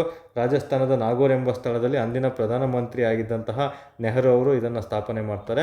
ಮೊದಲ ಬಾರಿಗೆ ಪಂಚಾಯತ್ ರಾಜ್ ಜಾರಿಗೆ ಬಂದಂತಹ ವರ್ಷ 1959 ಅಕ್ಟೋಬರ್ 2, ಗಾಂಧಿ ಜಯಂತಿ ದಿನ ಅದು ಜಾರಿಗೆ ಬಂದಿರುತ್ತೆ. ನಂತರ ಇದಕ್ಕೆ ವರದಿ ನೀಡಿದವರು ಯಾರು ಅಂತ ಪ್ರಶ್ನೆ ಕೇಳ್ತಾನೆ. 1957ರಲ್ಲಿ ಒಂದು ಬಲವಂತ್ ರಾಯ್ ಮೆಹ್ತಾ ಸಮಿತಿ ಅಂತ ಬರುತ್ತೆ. ಬಲವಂತ್ ರಾಯ್ ಮೆಹ್ತಾ ಸಮಿತಿ, ಬಿಹಾರ್ ಮೆಹ್ತಾ ಅಂತ ಕರೀತಾರೆ. ಬಲವಂತ್ ರಾಯ್ ಮೆಹ್ತಾ ಸಮಿತಿ 1957ರಲ್ಲಿ ರಚನೆ ಮಾಡಿರ್ತಾರೆ ಸ್ನೇಹಿತರೆ. ಇದು ನಮಗೆ 3 ಹಂತದ ವ್ಯವಸ್ಥೆಯ ಪಂಚಾಯಿತಿಯನ್ನು ಜಾರಿಗೊಳಿಸೋದಕ್ಕೋಸ್ಕರ ಸೂಚನೆ ನೀಡುತ್ತೆ. 3 ಹಂತದ ವ್ಯವಸ್ಥೆಯನ್ನು ಇದು ಜಾರಿಗೊಳಿಸೋದಕ್ಕೋಸ್ಕರ ಸೂಚನೆ ನೀಡುತ್ತೆ. ಆ 3 ಹಂತಗಳು ಯಾವುವು ಅಂತಲೂ ಸಹ ಎಕ್ಸಾಮ್ಗಳಲ್ಲಿ ಪ್ರಶ್ನೆ ಕೇಳ್ತಾನೆ. ಒಂದು ಗ್ರಾಮ ಪಂಚಾಯಿತಿ ಆಗಿರ್ಬೋದು, ಮತ್ತು ತಾಲೂಕನ್ನು ಬ್ಲ್ಯಾಕ್ ಸಮಿತಿ ಅಂತ ಕರೀತಾರೆ. ಇನ್ನು ಜಿಲ್ಲೆ ಪಂಚಾಯಿತಿಯನ್ನು ಜಿಲ್ಲಾ ಪರಿಷತ್ ಅಂತ ಕರೀತಾರೆ. ಇದನ್ನು ಸಹ ಎಕ್ಸಾಮಲ್ಲಿ ನಿಮಗೆ ಪ್ರಶ್ನೆಗಳನ್ನು ಕೇಳಲಾಗ್ತದೆ ಸ್ನೇಹಿತರೆ, ಎಕ್ಸಾಮ್ ದೃಷ್ಟಿಯಿಂದ ಇಂಪಾರ್ಟೆಂಟ್ ಆಗುತ್ತೆ. ಏನು ಇವರು ಮುಂಚೆ ನಮಗೆ NDP ಅಂತ ಬರುತ್ತೆ, ನ್ಯಾಷನಲ್ ಡೆವಲಪ್ಮೆಂಟ್ ಪ್ರೋಗ್ರಾಮ್ ಅಥವಾ ಸೆಂಟ್ರಲ್ CDP ಅಂತ ಕರೀತಾರೆ, ಸೆಂಟ್ರಲ್ ಡೆವಲಪ್ಮೆಂಟ್ ಪ್ರೋಗ್ರಾಮ್ ಅಥವಾ ನ್ಯಾಷನಲ್ ಡೆವಲಪ್ಮೆಂಟ್ ಪ್ರೋಗ್ರಾಮ್ ಅಂತ ಕರಿತೀವಿ. ಇದು ಜಾರಿಗೆ ಬಂದಂತಹ ವರ್ಷ 1952, ಕನ್ನಡದಲ್ಲಿ ಸಮುದಾಯ ಅಭಿವೃದ್ಧಿ ಯೋಜನೆ ಅಂತ ಕರೀತಾರೆ. ನಂತರ ಇನ್ನೊಂದು ಬರುತ್ತೆ NES, ನ್ಯಾಷನಲ್ ಎಕ್ಸ್ಟೆನ್ಷನ್ ಸರ್ವಿಸ್ ಅಂತ ಬರುತ್ತೆ, ರಾಷ್ಟ್ರೀಯ ವಿಸ್ತರಣಾ ಸೇವೆಗಳಂತಿದ್ದು 1953ರಲ್ಲಿ. ಇವುಗಳ ಪರಿವೀಕ್ಷಣೆ ಮತ್ತು ಸಲಹೆಗೆ ಒಂದು ನೇಮಕ ಮಾಡಿದಂತಹ ಸಮಿತಿನೂ ಸಹ ಬಲವಂತ ರಾಯ್ ಸಮಿತಿನೇ ಆಗಿರ್ತದೆ. ಇದನ್ನು ಸಹ ಎಕ್ಸಾಮ್ ದೃಷ್ಟಿಯಿಂದ ಇಂಪಾರ್ಟೆಂಟು. ವರ್ಷಗಳು, ಸ್ಥಾಪನೆ ಆದಂಥ ವರ್ಷಗಳು, ಇವುಗಳ ಫುಲ್ ಫಾರ್ಮ್ಗಳು ಸಹ ನಮಗೆ ಇಂಪಾರ್ಟೆಂಟ್ ಆಗಿರುತ್ತೆ, ನೆನಪಲ್ಲಿರಬೇಕಾಗುತ್ತೆ ಸ್ನೇಹಿತರೆ. ನಂತರ ನಮಗೆ ಇನ್ನು ಹಲವಾರು ಸಮಿತಿಗಳು ಬರ್ತವೆ. ಫಾರ್ ಎಕ್ಸಾಂಪಲ್ ಒಂದು ಸಂತನಾಮ್ ಸಮಿತಿ ನಮಗೆ ಪಂಚಾಯಿತಿ ಬಗ್ಗೆ ಏನು ಹೇಳುತ್ತೆ ಅಂತ ತಿಳ್ಕೊಬೇಕಾಗುತ್ತೆ. ನಂತರ ಅಶೋಕ್ ಮೆಹ್ತಾ ಸಮಿತಿ ಆಗಿರ್ಬೋದು, ಇವೆಲ್ಲ ಸಮಿತಿಗಳು, GVK ರಾವ್ ಸಮಿತಿ, LM ಸಿಂಘ್ವಿ ಸಮಿತಿ, ಮಾಧವ ಗಾಡ್ಗೀಳ್ ಸಮಿತಿ ಅಂತೆಲ್ಲ ಬರ್ತವೆ. ಅವೆಲ್ಲ ಸಮಿತಿಗಳು ಏನೆಲ್ಲ ಪಂಚಾಯತ್ ರಾಜ್ ರಿಲೇಟೆಡ್ ನಮಗೆ ಶಿಫಾರಸನ್ನು ಮಾಡಿದೆ, ತುಂಬಾ ಇಂಪಾರ್ಟೆಂಟ್ ಎಕ್ಸಾಮ್ ದೃಷ್ಟಿಯಿಂದ. ಯಾವೆಲ್ಲ ಶಿಫಾರಸು ಮಾಡಿದೆ, ಯಾವುದು ಎಷ್ಟು ಹಂತದ ಪಂಚಾಯಿತಿ. ಫಾರ್ ಎಕ್ಸಾಂಪಲ್ ಅಶೋಕ್ ಮೆಹ್ತಾ ಕೇವಲ 2 ಹಂತದ ಪಂಚಾಯಿತಿಗಳನ್ನು ಮಾಡಬೇಕಷ್ಟೇ ಅಂತ ಹೇಳ್ತಾರೆ, ಜಿಲ್ಲಾ ಪಂಚಾಯತು, ಮಂಡಲ್ ಪಂಚಾಯತ್ ಅಂತ ಕರೀತಾರೆ ಅಷ್ಟೇ. ಅದು 1977ರಲ್ಲಿ. ಹಾಗಾಗಿ ಇದೇ ರೀತಿ ನಮಗೆ ಬಲವಂತ ರಾಯ್ ಮೆಹ್ತಾ 3 ಹಂತ ಹೇಳಿದರು. ಅದೇ ರೀತಿ ನಮಗೆ ಸಂತಾನಮ್ ಏನು ಹೇಳಿದರು, ಮತ್ತು ಮಾಧವ ಗಾಡ್ಗೀಳ್ ಸಮಿತಿ ಏನು ಹೇಳ್ತು, LM ಸಿಂಘ್ವಿ ಸಮಿತಿ ಏನು ಹೇಳ್ತು, GVK ರಾವ್ ಸಮಿತಿ ಏನು ಹೇಳ್ತು ಅನ್ನೋದನ್ನ ನೀವು ನೆನಪಲ್ಲಿಟ್ಕೊಂಡಿರ್ಬೇಕಾಗುತ್ತೆ ಸ್ನೇಹಿತರೆ. ಇವುಗಳ ಬಗ್ಗೆ ನಮಗೆ KPSC ಗ್ರೂಪ್ C ಎಕ್ಸಾಮ್ಗಳಲ್ಲಿ ಪಂಚಾಯತ್ ರಾಜ್ ಸಿಸ್ಟಮ್ ಮತ್ತು ಒಂದು ಮುನ್ಸಿಪಾಲಿಟಿಗಳು ಅಂತಲೇ ಒಂದು ಟಾಪಿಕ್ ಬರುತ್ತೆ, ಸಹಕಾರಿ ಸಂಘಗಳಂತ ಟಾಪಿಕ್ ಬರುತ್ತೆ. ಅವೆಲ್ಲ ಪದೇ ರಿಪೀಟ್ ಆಗಿರುವಂತಹ ಪ್ರಶ್ನೆಗಳು. ಅದ್ರ ಟಾಪಿಕ್ ಮೇಲೆ ಅತಿ ಹೆಚ್ಚು ಪ್ರಶ್ನೆಗಳನ್ನು ಇತ್ತೀಚಿನ ಎಕ್ಸಾಮ್ಗಳಲ್ಲಿ KE ಆಗಿರ್ಬೋದು, KPSC ಆಗಿರ್ಬೋದು 100% ರಿಪೀಟ್ ಆಗುವಂತಹ ಒಂದು ಟಾಪಿಕ್ ಆಗಿರುತ್ತೆ. ನೀವು ಅದ್ರ ಬಗ್ಗೆ ಓದ್ಕೊಂಡಿರ್ಬೇಕಾಗುತ್ತೆ ಸ್ನೇಹಿತರೆ. ಓಕೆ, ಪಂಚಾಯಿತಿ ಬಗ್ಗೆ ತುಂಬ ಹೇಳ್ತಾ ಕೂತು ಅದಕ್ಕೆ ಒಂದು 3 ಅವರ್ಸ್ ಕ್ಲಾಸಸ್ ಬೇಕಾಗುತ್ತೆ. ಅಷ್ಟು ಅಂಶ ಇಂಟು ಕೊಟ್ಟಿದ್ದೀನಿ ನಿಮ್ಗೆ ಏನು ಓದಬೇಕಂತ. ಮತ್ತು ಪಂಚಾಯತ್ ರಾಜ್ ಒಂದು ಸಬ್ ವಿಧಿಗಳು ಮತ್ತು ಮುನ್ಸಿಪಾಲಿಟಿ ವಿಧಿಗಳು, ಸಹಕಾರಿ ಸಂಘಗಳ ವಿಧಿಗಳು ಎಲ್ಲಿಂದ ಎಲ್ಲಿಗಿದೆ ಅನ್ನೋದ್ರ ಬಗ್ಗೆ ಓದ್ಕೋಬೇಕೆಲ್ಲೂ ಸಹ ಪ್ರಶ್ನೆಗಳನ್ನು ನಿಮಗೆ ಕೇಳಲಾಗ್ತದೆ. ಹಾಗಾದರೆ ನಾವಿಲ್ಲಿ ಸದ್ಯಕ್ಕೀಗ ಅಟಲ್ ಬಿಹಾರಿ ವಾಜಪೇಯಿ ಬಗ್ಗೆ ಅಷ್ಟೇ ರಿವಿಷನ್ ಮಾಡಿಸ್ತಾ ಬರ್ತೀನಿ, ಎಲ್ಲ ನೀಡೋದಕ್ಕಾಗಲ್ಲ. ನಮಗೆ ಅಟಲ್ ಬಿಹಾರಿ ವಾಜಪೇಯಿ ಅವರ ಸಂದರ್ಭದಲ್ಲಿ 2001 ಮತ್ತು 2002ರಲ್ಲಿ ನಮಗೇನು ಸರ್ವ ಶಿಕ್ಷಣ ಅಭಿಯಾನ ಜಾರಿಗೆ ತಂದಾಗ ಇದ್ದಂತಹ ಒಬ್ಬರು ಪ್ರಧಾನಮಂತ್ರಿ ಯಾರು ಅಂತ ನಿಮಗೆ ಪ್ರಶ್ನೆಯನ್ನು ಕೇಳಲಾದರೆ ಯಾರು, ಅಟಲ್ ಬಿಹಾರಿ ವಾಜಪೇಯಿ ಅವರಾಗಿರ್ತಾರೆ. ಸರ್ವ ಶಿಕ್ಷಣ ಅಭಿಯಾನ ನೆನಪಲ್ಲಿಟ್ಕೊಂಡಿರಬೇಕು. ನಂತರ ಇವರೇನು 1998ರಲ್ಲಿ ಒಂದು ಅಣು ಪರೀಕ್ಷೆಯನ್ನು ಕೈಗೊಳ್ತಾರೆ. 1998 ಮೇ 11 ಮತ್ತು 13ರಂದು ಒಂದು ಅಣು ಪರೀಕ್ಷೆಯನ್ನು ಒಳಗೊಂಡಿರ್ತಾರೆ. ಅದೇ ಪೋಖ್ರಾನ್ 2 ಅಣು ಪರೀಕ್ಷೆ ಆಗಿರುತ್ತೆ, ನೆನಪಲ್ಲಿರಬೇಕು. ಈ ಪೋಖ್ರಾನ್ 2 ಅಣು ಪರೀಕ್ಷೆಯನ್ನು ನಾವು ಆಪರೇಷನ್ ಶಕ್ತಿ ಅಂತ ಕರೀತಾರೆ. ಎಕ್ಸಾಮ್ ದೃಷ್ಟಿಯಿಂದ ಇಂಪಾರ್ಟೆಂಟು. ಅದಕ್ಕಿಂತ ಮುಂಚೆ ಆಪರೇಷನ್ ಬುದ್ಧ ಅಂತಲೂ ಮಾಡಿರ್ತಾರೆ. Operation Buddha. Okay, operation Buddha ಅಥವಾ ಆಪರೇಷನ್ ಸ್ಮೈಲಿಂಗ್ ಬುದ್ಧ ಅಂತಲೂ ಕರೀತಾರೆ. ಆಪರೇಷನ್ ಒಂದು ಸ್ಮೈಲಿಂಗ್ ಬುದ್ಧ ಅಂತಲೂ ಕರೀತಾರೆ. ಎಕ್ಸಾಮಲ್ಲಿ ಪದೇ ಪದೇ ರಿಪೀಟ್ ಆಗಿರುವಂಥ ಪ್ರಶ್ನೆ ಆಗಿರುತ್ತೆ. ಆಪರೇಷನ್ ಸ್ಮೈಲಿಂಗ್ ಬುದ್ಧ ಎಷ್ಟರಲ್ಲಿ ಜರುಗಿತು ಅಂತ ಪ್ರಶ್ನೆ ಕೇಳ್ತಾನೆ. ಇಲ್ಲಿ date important. May 18, 1974 operation smiling Buddha ನಡೆದಿರುತ್ತೆ. ಇದೇನು ಭಾರತದ ಫಸ್ಟ್ ಸಕ್ಸಸ್ಫುಲ್ ನ್ಯೂಕ್ಲಿಯರ್ ಟೆಸ್ಟ್, ಮೊದಲ ಒಂದು ಗೆದ್ದಂತಹ ಒಂದು ಪೋಖ್ರಾನ್ ಅಣು ಪರೀಕ್ಷೆ ಆಗಿರುತ್ತೆ. ಅಣು ಪರೀಕ್ಷೆ ಭಾರತದಲ್ಲಿ ಜರುಗಿದ ಮೊದಲ ಅಣು ಪರೀಕ್ಷೆ ಎಲ್ಲಿ ನಡೆಯುತ್ತೆ? ಅದು ಪೋಖ್ರಾನಲ್ಲಿ ನಡೆಯುತ್ತೆ. ಪೋಖ್ರಾನ್ ಸ್ಥಳ ಎಲ್ಲಿ ಬರುತ್ತೆ ಅಂದರೆ ರಾಜಸ್ಥಾನ. ಪೋಖ್ರಾನ್ ಎಂಬ ಸ್ಥಳ ಎಲ್ಲಿ ಬರುತ್ತೆ ಅಂತ ಪ್ರಶ್ನೆ ಕೇಳ್ತಾನೆ. ರಾಜಸ್ಥಾನದಲ್ಲಿ ಕಂಡುಬರುವಂಥ ಒಂದು ಸ್ಥಳ ಆಗಿರುತ್ತೆ ಸ್ನೇಹಿತರೆ. ಮೊದಲ ಬಾರಿಗೆ ಮೇ 18, 1974 ಇದು ನ್ಯೂಕ್ಲಿಯರ್ ಟೆಸ್ಟನ್ನು ಮಾಡಿರ್ತಾರೆ ಭಾರತದಲ್ಲಿ. ಆಗಿದ್ದಂಥ ಪ್ರಧಾನಮಂತ್ರಿ ಯಾರು? ನಮ್ಮ ಇಂದಿರಾ ಗಾಂಧಿ ಅವರು ಆಗಿದ್ದಂತಹ ಪ್ರಧಾನಮಂತ್ರಿ ಆಗಿರ್ತಾರೆ. ಬಟ್ ಎರಡನೇ ಬಾರಿಗೆ ಪೋಖ್ರಾನ್ ಟೆಸ್ಟ್ ಅಂತ ಮಾಡಿದಾಗ, ನ್ಯೂಕ್ಲಿಯರ್ ಟೆಸ್ಟ್ ಅಂತ ಮಾಡಿದಾಗ ಇದ್ದಂತಹ ಪ್ರಧಾನಿ ಅಟಲ್ ಬಿಹಾರಿ ವಾಜಪೇಯಿ ಅವರಾಗಿರ್ತಾರೆ. ಇದು ಮೇ 11, 13 ಒಂದು ಉಡಾವಣೆಯನ್ನು ಮಾಡಿರ್ತಾರೆ, ಟೆಸ್ಟನ್ನು ಮಾಡಿರ್ತಾರೆ ಸ್ನೇಹಿತರೆ.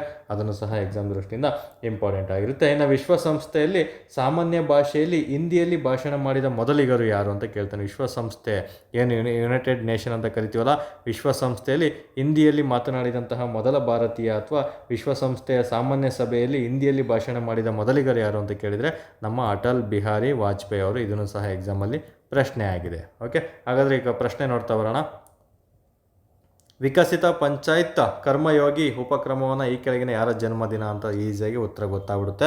ಅಟಲ್ ಬಿಹಾರಿ ವಾಜಪೇಯಿ ಅವರ ಜನ್ಮದಿನದಂದು ಇದನ್ನು ಆಚರಣೆ ಮಾಡಲಾಗ್ತದೆ ಸ್ನೇಹಿತರೆ. ಓಕೆ, ಹಾಗಾದರೆ ಈ ಪಂಚಾಯತ್ ರಾಜ್ ಕರ್ಮಯೋಗಿ ಬಗ್ಗೆ ಇಷ್ಟು ಮಾಹಿತಿನ ನೀವು ಕಂಪಲ್ಸರಿ ತಿಳ್ಕೊಂಡಿರಬೇಕಾಗುತ್ತೆ. ಎಕ್ಸಾಮಲ್ಲಿ ಯಾವ ರೀತಿ ಬೇಕಾದರೂ ಕರೆಂಟ್ ಅಫೇರ್ಸ್ ನಿಮಗೆ ಸ್ಟೇಟ್ಮೆಂಟನ್ನು ಕೊಡ್ತಾರೆ ಸ್ನೇಹಿತರೆ. ಹಾಗಾದರೆ ಮುಂದಿನ ಪ್ರಶ್ನೆ ನೋಡ್ತಾ ಬರೋಣ.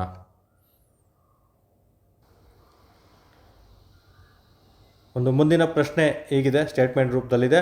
ಇತ್ತೀಚೆಗೆ ಸುದ್ದಿಯಲ್ಲಿರುವಂತಹ ಶಾನಾನ್ ಜಲವಿದ್ಯುತ್ ಯೋಜನೆ ಕುರಿತು ಈ ಕೆಳಗಿನ ಯಾವ ಹೇಳಿಕೆ ಸರಿಯಾಗಿದೆ ಅಂತ ಪ್ರಶ್ನೆಯನ್ನು ನಿಮಗಿಲ್ಲಿ ನೀಡಲಾಗಿದೆ. ಹಾಗಾದರೆ ಇಲ್ಲಿ ಸ್ಟೇಟ್ಮೆಂಟ್ ಕೊಟ್ಟಿದ್ದಾರೆ, ನೋಡ್ತಾ ಬರೋಣ. ಒಂದು, ಇದು ಹಿಮಾಚಲ ಪ್ರದೇಶದಲ್ಲಿ ಸ್ಥಾಪಿಸಲಾಗಿರುವ ಒಂದು ಜಲವಿದ್ಯುತ್ ಯೋಜನೆ ಆಗಿದೆ ಅಂತ ಕೊಟ್ಟಿದ್ದಾರೆ. ಇದನ್ನು ಬಿಯಾಸ್ ನದಿಯ ಉಪನದಿಯಾದಂತಹ ಉಹಾಲ್ ನದಿಗೆ ನಿರ್ಮಿಸಲಾಗಿದೆ ಅಂತ ನಿಮಗೆ ಪ್ರಶ್ನೆಯನ್ನು ನೀಡಲಾಗಿದೆ ಸ್ನೇಹಿತರೆ. ಈ ರೀತಿ ಪ್ರಶ್ನೆಗಳು ಸಹ ಇತ್ತೀಚಿನ ಎಕ್ಸಾಮ್ಗಳಲ್ಲಿ ಕೇಳಲಾಗ್ತದೆ. ಏನು ಒಂದು ಹಿಮಾಚಲ ಪ್ರದೇಶ ಅಂತ ಇಲ್ಲಿ ನಿಮಗೆ ಕೊಟ್ಟಿದ್ದಾರೆ ಸ್ನೇಹಿತರೆ. ಇದನ್ನು ಹಿಮಾಚಲ ಪ್ರದೇಶದಲ್ಲೇ ಸ್ಥಾಪಿಸಲಾಗಿರುವಂತಹ ಒಂದು ಜಲವಿದ್ಯುತ್ ಯೋಜನೆ ಆಗಿದೆ. ಯಾಕಂದರೆ ಹಿಮಾಚಲ ಪ್ರದೇಶದಲ್ಲಿ ಬಿಯಾಸ್ ನದಿ ಹರಿಯುತ್ತಂತ ಎಲ್ಲರಿಗೂ ಸಹ ಗೊತ್ತಿರುತ್ತೆ. ಬಿಯಾಸ್ ನದಿ ಎಲ್ಲೆಲ್ಲಿ ಹರಿಯುತ್ತೆ ಅಂತ ತಿಳ್ಕೊಂಡ್ಬಿಟ್ರೆ ಈಸಿಯಾಗಿ ನೀವು ಆನ್ಸರನ್ನು ಗೆಸ್ ಮಾಡ್ತಾ ಬರ್ಬೋದು. ಹಾಗಾದರೆ ಇಲ್ಲಿ ನಮಗೆ ಹಿಮಾಚಲ ಪ್ರದೇಶ ಅಂತ ಬಂದಾಗ ಇಲ್ಲಿ ನಮಗೆ ಹಿಮಾಚಲ ಪ್ರದೇಶದ ಒಂದು ವಿಶೇಷತೆ ಇದೆ. ಇದು 2 ಕ್ಯಾಪಿಟಲ್ ಸಿಟಿಗಳನ್ನು ಒಳಗೊಂಡಿರ್ತದೆ. ಒಂದು ಶಿಮ್ಲಾ, ಮೇಜರ್ ಕ್ಯಾಪಿಟಲ್ ಅಂದರೆ ರಾಜಧಾನಿ ಶಿಮ್ಲಾ ಆಗಿರುತ್ತೆ. ಇನ್ನೊಂದು ಧರ್ಮಶಾಲಾ. ಎರಡಕ್ಕೂ ಡಿಫ್ರೆನ್ಸ್ ಕೇಳ್ತಾನೆ. ಶಿಮ್ಲಾ ಅಂತ ಬಂದಾಗ ಇದು ಸಮ್ಮರ್ ಕ್ಯಾಪಿಟಲ್, ಒಂದು ಬೇಸಿಗೆಯ ರಾಜಧಾನಿ ಯಾವುದು ಅಂತ ಕೇಳಿದರೆ ಹಿಮಾಚಲ ಪ್ರದೇಶದ್ದು ಶಿಮ್ಲಾ ಆಗಿರುತ್ತೆ. ಇನ್ನು ಚಳಿಗಾಲದ ರಾಜಧಾನಿ, ವಿಂಟರ್ ಕ್ಯಾಪಿಟಲ್, ಚಳಿಗಾಲದ ರಾಜಧಾನಿ ಹಿಮಾಚಲ ಪ್ರದೇಶದ ಯಾವುದು ಅಂತ ಕೇಳಿದರೆ ಧರ್ಮಶಾಲಾ ಆಗಿರ್ತಾರೆ ಸ್ನೇಹಿತರೆ. ಈ ಕಾನ್ಸೆಪ್ಟನ್ನು ನೀವು ತಿಳ್ಕೊಂಡಿರಬೇಕಾಗುತ್ತೆ. ನಂತರ ನಮಗೆ ಈ ಶಾನಾನ್ ಅಂತ ಯೋಜನೆ ಬಂತಲ್ಲ, ಈ ಶಾನಾನ್ ಯೋಜನೆಯ ಬಗ್ಗೆ ನೀವು ಸ್ವಲ್ಪ ಮಾಹಿತಿನ ತಿಳ್ಕೊಬೇಕಾಗುತ್ತೆ. ಈ ಶಾನಾನ್ ಯೋಜನೆ ಇತ್ತೀಚೆಗೆ ಹಿಮಾಚಲ ಪ್ರದೇಶದಲ್ಲಿ ಸ್ಥಾಪನೆ ಮಾಡಿರುವಂತಹ ಯೋಜನೆ ಆಗಿರುತ್ತೆ. ಬಟ್ ಈ ಯೋಜನೆ ಇತ್ತೀಚೆಗೆ ವಿವಾದಕ್ಕೆ ಒಳಗಾಗಿದೆ. ಯಾಕಂದರೆ ಯಾವುದೇ ಯೋಜನೆ ತೊಗೊಳ್ತೀವಿ ಅಂದರೆ ಅಕ್ಕಪಕ್ಕ ರಾಜ್ಯಗಳಲ್ಲಿ ಫೈಟ್ ಆಗಿ ಆಗುತ್ತೆ. ಫಾರ್ ಎಕ್ಸಾಂಪಲ್ ನಮ್ಮ ಮಹದಾಯಿ ನದಿ ಆಗಿರ್ಬೋದು, ಕಾವೇರಿ ನದಿ ಆಗಿರ್ಬೋದು, ಕೃಷ್ಣಾ ನದಿ ಆಗಿರ್ಬೋದು, ಇವೆಲ್ಲ ವಿವಾದಗಳು ಉಟ್ಕೊಳ್ತಾನೆ ಇರ್ತವೆ ಸ್ನೇಹಿತರೆ. ಅದೇ ರೀತಿ ಶಾನಾನ್ ಜಲವಿದ್ಯುತ್ ಯೋಜನೆ ಅಂದರೆ ನೀರಿಗೆ ಸಂಬಂಧಪಟ್ಟಂತೆ ಅಕ್ಕಪಕ್ಕ ರಾಜ್ಯಗಳಲ್ಲಿ ಹೋಗ್ತವೆ, ಬಟ್ ವಿವಾದಗಳು ಸೃಷ್ಟಿ ಆಗ್ತವೆ. ಸದ್ಯಕ್ಕೆ ಈ ಯೋಜನೆಯ ವಿವಾದಗಳು ಯಾವ ರಾಜ್ಯಗಳ ನಡುವೆ ಇದೆ ಅಂತ ಪ್ರಶ್ನೆಯನ್ನು ನಿಮಗೆ ಕೇಳಲಾಗ್ತದೆ. ಪಂಜಾಬ್ ರಾಜ್ಯ ಆಗಿರ್ಬೋದು, ಮತ್ತು ಹರಿಯಾಣ ಆಗಿರ್ಬೋದು, ನಂತರ ಹಿಮಾಚಲ ಪ್ರದೇಶ. ಇಷ್ಟು ರಾಜ್ಯಗಳ ಮಧ್ಯೆ ಈ ನದಿಯ ವಿವಾದ ಇತ್ತೀಚೆಗೆ ಜರುಗುತ್ತಿದೆ, ಸುದ್ದಿಯಲ್ಲಿದೆ. ಹಾಗಾಗಿ ಈ ಪ್ರಶ್ನೆಯನ್ನು ನಾನು ನಿಮಗೆ ಇಲ್ಲಿ ಕೇಳಲಾಗಿದೆ ಸ್ನೇಹಿತರೆ. ಇದು ಯಾವ ನದಿಗೆ ಅಂದರೆ ಹಿಮಾಚಲ ಪ್ರದೇಶದ ಮಂಡಿ ಜಿಲ್ಲೆಯ ಜೋಗಿಂದರ್ ನಗರ ಅಂತ ಬರುತ್ತೆ. ಹಿಮಾಚಲ ಪ್ರದೇಶದ ಮಂಡಿ ಅನ್ನೋದು ಎಲ್ಲಿ ಬರುತ್ತೆ ಅಂತ ಇಂಪಾರ್ಟೆಂಟ್ ಆಗಿರುತ್ತೆ. ಮಂಡಿ ಜಲವಿದ್ಯುತ್ ಯೋಜನೆ ಎಲ್ಲಿ ಬರುತ್ತೆ ಅಂತ ಕೇಳ್ತಾನೆ. ಹಿಮಾಚಲ ಪ್ರದೇಶದಲ್ಲಿ ಈ ನಗರದಲ್ಲಿ ಜೋಗಿಂದರ್ ನಗರ ಅಂತ ಬರುತ್ತೆ. ಅಲ್ಲಿ ಬಿಯಾಸ್ ನದಿಯ ಉಪನದಿ ಇರುತ್ತೆ. ಆ ಉಪನದಿಯ ಹೆಸರು ಉಹಾಲ್ ಅನ್ನೋದು ಬಿಯಾಸ್ ನದಿಯ ಉಪನದಿ ಆಗಿರುತ್ತೆ. ಇದರ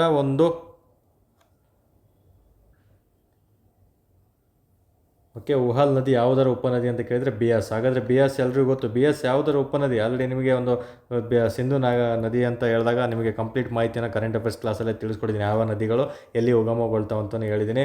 ಸಿಂಧು ನದಿಯ ಒಂದು ಉಪನದಿಗಳು ತುಂಬ 5 ಉಪನದಿಗಳಿದೆ. ಏನು ಜೀಲಾಮ್ ಆಗಿರ್ಬೋದು, ಚೀನಾಬ್, ರಾವಿ, ಬಿಯಾಸ್, ಸಟ್ಲೇಜ್ ಆಗಿರುತ್ತೆ. ಈಗ ಸದ್ಯಕ್ಕೆ ನಮಗೆ ಇಲ್ಲಿ ಬಿಯಾಸ್ ಇದೆ. ಈ ಬಿಯಾಸ್ ಅಂತ ಬಂದಾಗ ಎಲ್ಲಿ ಉಗಮವಾಗುತ್ತೆ ಅಂತ ನೀವು ತಿಳ್ಕೊಂಡ್ಬಿಟ್ರೆ ಮುಗೀತು. ಹಿಮಾಚಲ ಪ್ರದೇಶದ ಒಂದು ಕುಲು ಬೆಟ್ಟಗಳು ಎಲ್ಲಿ ಕಂಡು ಬರ್ತಾವೆ ಅಂತ ಪ್ರಶ್ನೆ ಕೇಳ್ತಾನೆ. ಕುಲು ಬೆಟ್ಟಗಳು ಹಿಮಾಚಲ ಪ್ರದೇಶದಲ್ಲಿ ಕಂಡು ಬರ್ತವೆ. ಈ ಕುಲು ಬೆಟ್ಟಗಳಲ್ಲಿ ಒಂದು ಸಾಗರ ಇರುತ್ತೆ, ಬಿಯಾಸ್ ಕುಂಡ ಅಂತ. ಆ ಬಿಯಾಸ್ ಕುಂಡ ಸಾಗರದಲ್ಲೇ ಇದು ಉಗಮಗೊಳ್ಳೋದು. ಯಾವುದು? ಬಿಯಾಸ್ ನದಿ. ಇಷ್ಟು ನೋಡಿ, ಹಿಮಾಚಲ ಪ್ರದೇಶದಲ್ಲಿ ಅಂತ ಗೊತ್ತಾಗ್ಬಿಟ್ರೆ ಫಸ್ಟ್ ಆಪ್ಷನ್ ನಿಮಗೆ ಉತ್ತರ ಸಿಕ್ಬಿಡುತ್ತೆ. ಬಟ್ ಇದಕ್ಕೆ ಉಪನದಿ ಇದೆಯಲ್ಲ ಅಂತ ಗೆಸ್ ಮಾಡೋಕ್ಕೆ ಕಷ್ಟ ಆಗ್ಬೋದು. ಬಟ್ ಅದನ್ನು ನೀವು ಓದಿದರೆ ಕರೆಂಟ್ ಅಫೇರ್ಸಲ್ಲಿ ಇರೋದ್ರಿಂದ ಅವರು ನಿಮಗೆ ಗೊತ್ತಿರೋದನ್ನ ಅಷ್ಟೇ ಕೇಳ್ತಾರೆ. ತುಂಬ ಕಷ್ಟ ಏನು ಕೇಳಲ್ಲ. ಉಹಾಲ್ ಅನ್ನೋದು ನಿಮಗೆ ಸುದ್ದಿಯಲ್ಲಿರುತ್ತೆ. ಹಾಗಾಗಿ ಈ ಒಂದು ಚಿಕ್ಕ ಉಪನದಿಯನ್ನು ಇದಕ್ಕೆ ಸಂಬಂಧಪಟ್ಟಂತೆ ಪ್ರಶ್ನೆಗಳನ್ನು ನಿಮಗೆ ಕೇಳಲಾಗ್ತದೆ ಸ್ನೇಹಿತರೆ. ಯಾರು current affairs plus GK strong ಇರ್ತಾರೋ ಓದ್ಕೊಂಡು ಅವರು ಖಂಡಿತ ಇಂಥ ಪ್ರಶ್ನೆಗಳಿಗೆ ಉತ್ತರಿಸ್ತಾ ಬರ್ತೀರಾ. ಸೊ ಇತ್ತೀಚಿನ ಎಕ್ಸಾಮ್ಗಳಲ್ಲಿ ಈ ರೀತಿ ಪ್ರಶ್ನೆಯನ್ನು ಕೇಳ್ತಾರೆ. ಹಾಗಾದರೆ ನದಿಗಳು ಅಂತ ಬಂದಾಗ ಈ ನದಿಗಳ ಬಗ್ಗೆ ನಮಗೆ ಒಂದು ಸಂವಿಧಾನದಲ್ಲಿ ಏನಾದರೂ ವಿಧಿ ಇದೆಯಾ ಅನ್ನೋದನ್ನ ತಿಳ್ಕೊಬೇಕು ನೀವು. ಯಾಕಂದರೆ ಹಾಗೆ ಇಚ್ಛಾರ್ಥ ನೀಡೋಕ್ಕೆ ಬರಲ್ಲ ಕೋರ್ಟು. ನಮಗೆ ಸಂವಿಧಾನದಲ್ಲಿ 262ನೇ ವಿಧಿ ಇದೆ. 262ನೇ ವಿಧಿ ಏನು? ಅಂತಾರಾಜ್ಯ ನದಿಗಳ ಬಗ್ಗೆ ತಿಳಿಸ್ಕೊಡುತ್ತೆ. ಯಾವ ಸಂವಿಧಾನದ ವಿಧಿಯು ಅಂತಾರಾಜ್ಯ ನದಿಗಳ ಬಗ್ಗೆ ಅಂತರರಾಜ್ಯ ನದಿಗಳ ವ್ಯವಸ್ಥೆ ಬಗ್ಗೆ ತಿಳಿಸ್ಕೊಡುತ್ತೆ ಅಂದರೆ ಸಂವಿಧಾನದ 262ನೇ ವಿಧಿ ತಿಳಿಸ್ಕೊಡುತ್ತೆ ಸ್ನೇಹಿತರೆ. ಅದು ಎಷ್ಟನೇ ಕಾಯ್ದೆಯ ಮೂಲಕ? 1956. ಇಂಪಾರ್ಟೆಂಟು. ಅಂತಾರಾಜ್ಯ ನದಿ ನೀರಿನ ವಿವಾದಗಳ ಕಾಯ್ದೆ 1956ರ ಅಡಿಯಲ್ಲಿ 262ನೇ ವಿಧಿ ಅಡಿಯಲ್ಲಿ ನಮಗೆ ಇವುಗಳಿಗೆ ತೀರ್ಪನ್ನು ಸುಪ್ರೀಂ ಕೋರ್ಟು ನೀಡಬೇಕಾಗುತ್ತೆ. ಅದನ್ನು ಸಹ ನಮಗೆ ಇಂಪಾರ್ಟೆಂಟ್ ಆಗಿರ್ತದೆ ಸ್ನೇಹಿತರೆ. ಹಾಗಾಗಿ ಇಷ್ಟು ಮಾಹಿತಿಯನ್ನು ನೀವು ಒಂದು ನದಿ ವ್ಯವಸ್ಥೆ ಅಂತ ಬಂದಾಗ ಈ ಒಂದು ವಿವಾದಕ್ಕೆ ಸಂಬಂಧಪಟ್ಟಂತೆ, ಒಂದು ಶಾನಾನ್ ಜಲವಿದ್ಯುತ್ಗೆ ಸಂಬಂಧಪಟ್ಟಂತೆ ಓದಲೇಬೇಕಾಗುತ್ತೆ. ಹಾಗಾದರೆ ನಮಗೆ ರಾಜ್ಯದಲ್ಲಿ ಅಥವಾ ದೇಶದಲ್ಲಿ ಪ್ರಮುಖ ಒಂದು ಜಲವಿದ್ಯುತ್ ಯೋಜನೆಗಳ ಬಗ್ಗೆ ಒಂದು ತುಂಬಾ ಇಂಪಾರ್ಟೆಂಟ್ ಆಗಿರೋದನ್ನ ಅಷ್ಟೇ ಹೇಳ್ತೀನಿ, ಎಲ್ಲನೂ ಹೇಳೋದಕ್ಕೆ ಹೋಗಲ್ಲ. ಅದು ನೀವೇ ಒಂದು ಅಪ್ಡೇಟ್ ಮಾಡ್ಕೋಬೇಕಾಗುತ್ತೆ ಇಂಪಾರ್ಟೆಂಟ್ ಆಗಿರೋದನ್ನ. ಹಾಗಾಗಿ ಎಲ್ರಿಗೂ ಗೊತ್ತೊಂದು ತೆಹರಿ ಒಂದು ಜಲವಿದ್ಯುತ್ ಯೋಜನೆ, ಭಾರತದ ಅತಿ ಎತ್ತರವಾದ ಜಲವಿದ್ಯುತ್ ಯೋಜನೆ ತೆಹರಿ ಜಲವಿದ್ಯುತ್ ಯೋಜನೆ ಆಗಿರುತ್ತೆ.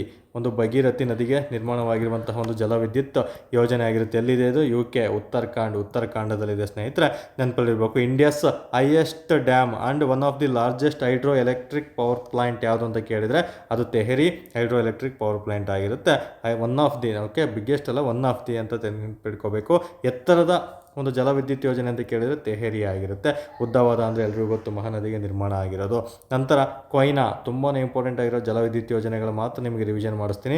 ಕೊಯ್ನಾ ಅಂತ ಬಂದಾಗ ನಿಮಗೆ ಇದು ಕೊಯ್ನಾ ರಿವರ್ಗೆ ಸಂಬಂಧಪಟ್ಟಂತಹ ಒಂದು ಕೃಷ್ಣ ನದಿಗೆ ಸಂಬಂಧಪಟ್ಟಂತಹ ಒಂದು ರಿವರ್, ಒಂದು ಹೈಡ್ರೋ ಎಲೆಕ್ಟ್ರಿಕ್ ಪವರ್ ಆಗಿರ್ತದೆ ಸ್ನೇಹಿತರೆ. ಇದು ಎಲ್ಲಿ ಕಂಡುಬರುತ್ತೆ? MH ಮಹಾರಾಷ್ಟ್ರದಲ್ಲಿ ಕಂಡುಬರುವಂತಹ ಒಂದು ಜಲವಿದ್ಯುತ್ ಯೋಜನೆ ಆಗಿರ್ತದೆ. ಕೊಯ್ನಾ ಡ್ಯಾಮ್ ಎಲ್ಲಿದೆ ಅಂತಲೇ ಕೇಳ್ಬಿಡ್ತಾನೆ, ಮಹಾರಾಷ್ಟ್ರದಲ್ಲಿದೆ. ಕೃಷ್ಣ ರಿವರ್ನ ಉಪನದಿಯಾಗಿರುತ್ತೆ ಇದು. ನಂತರ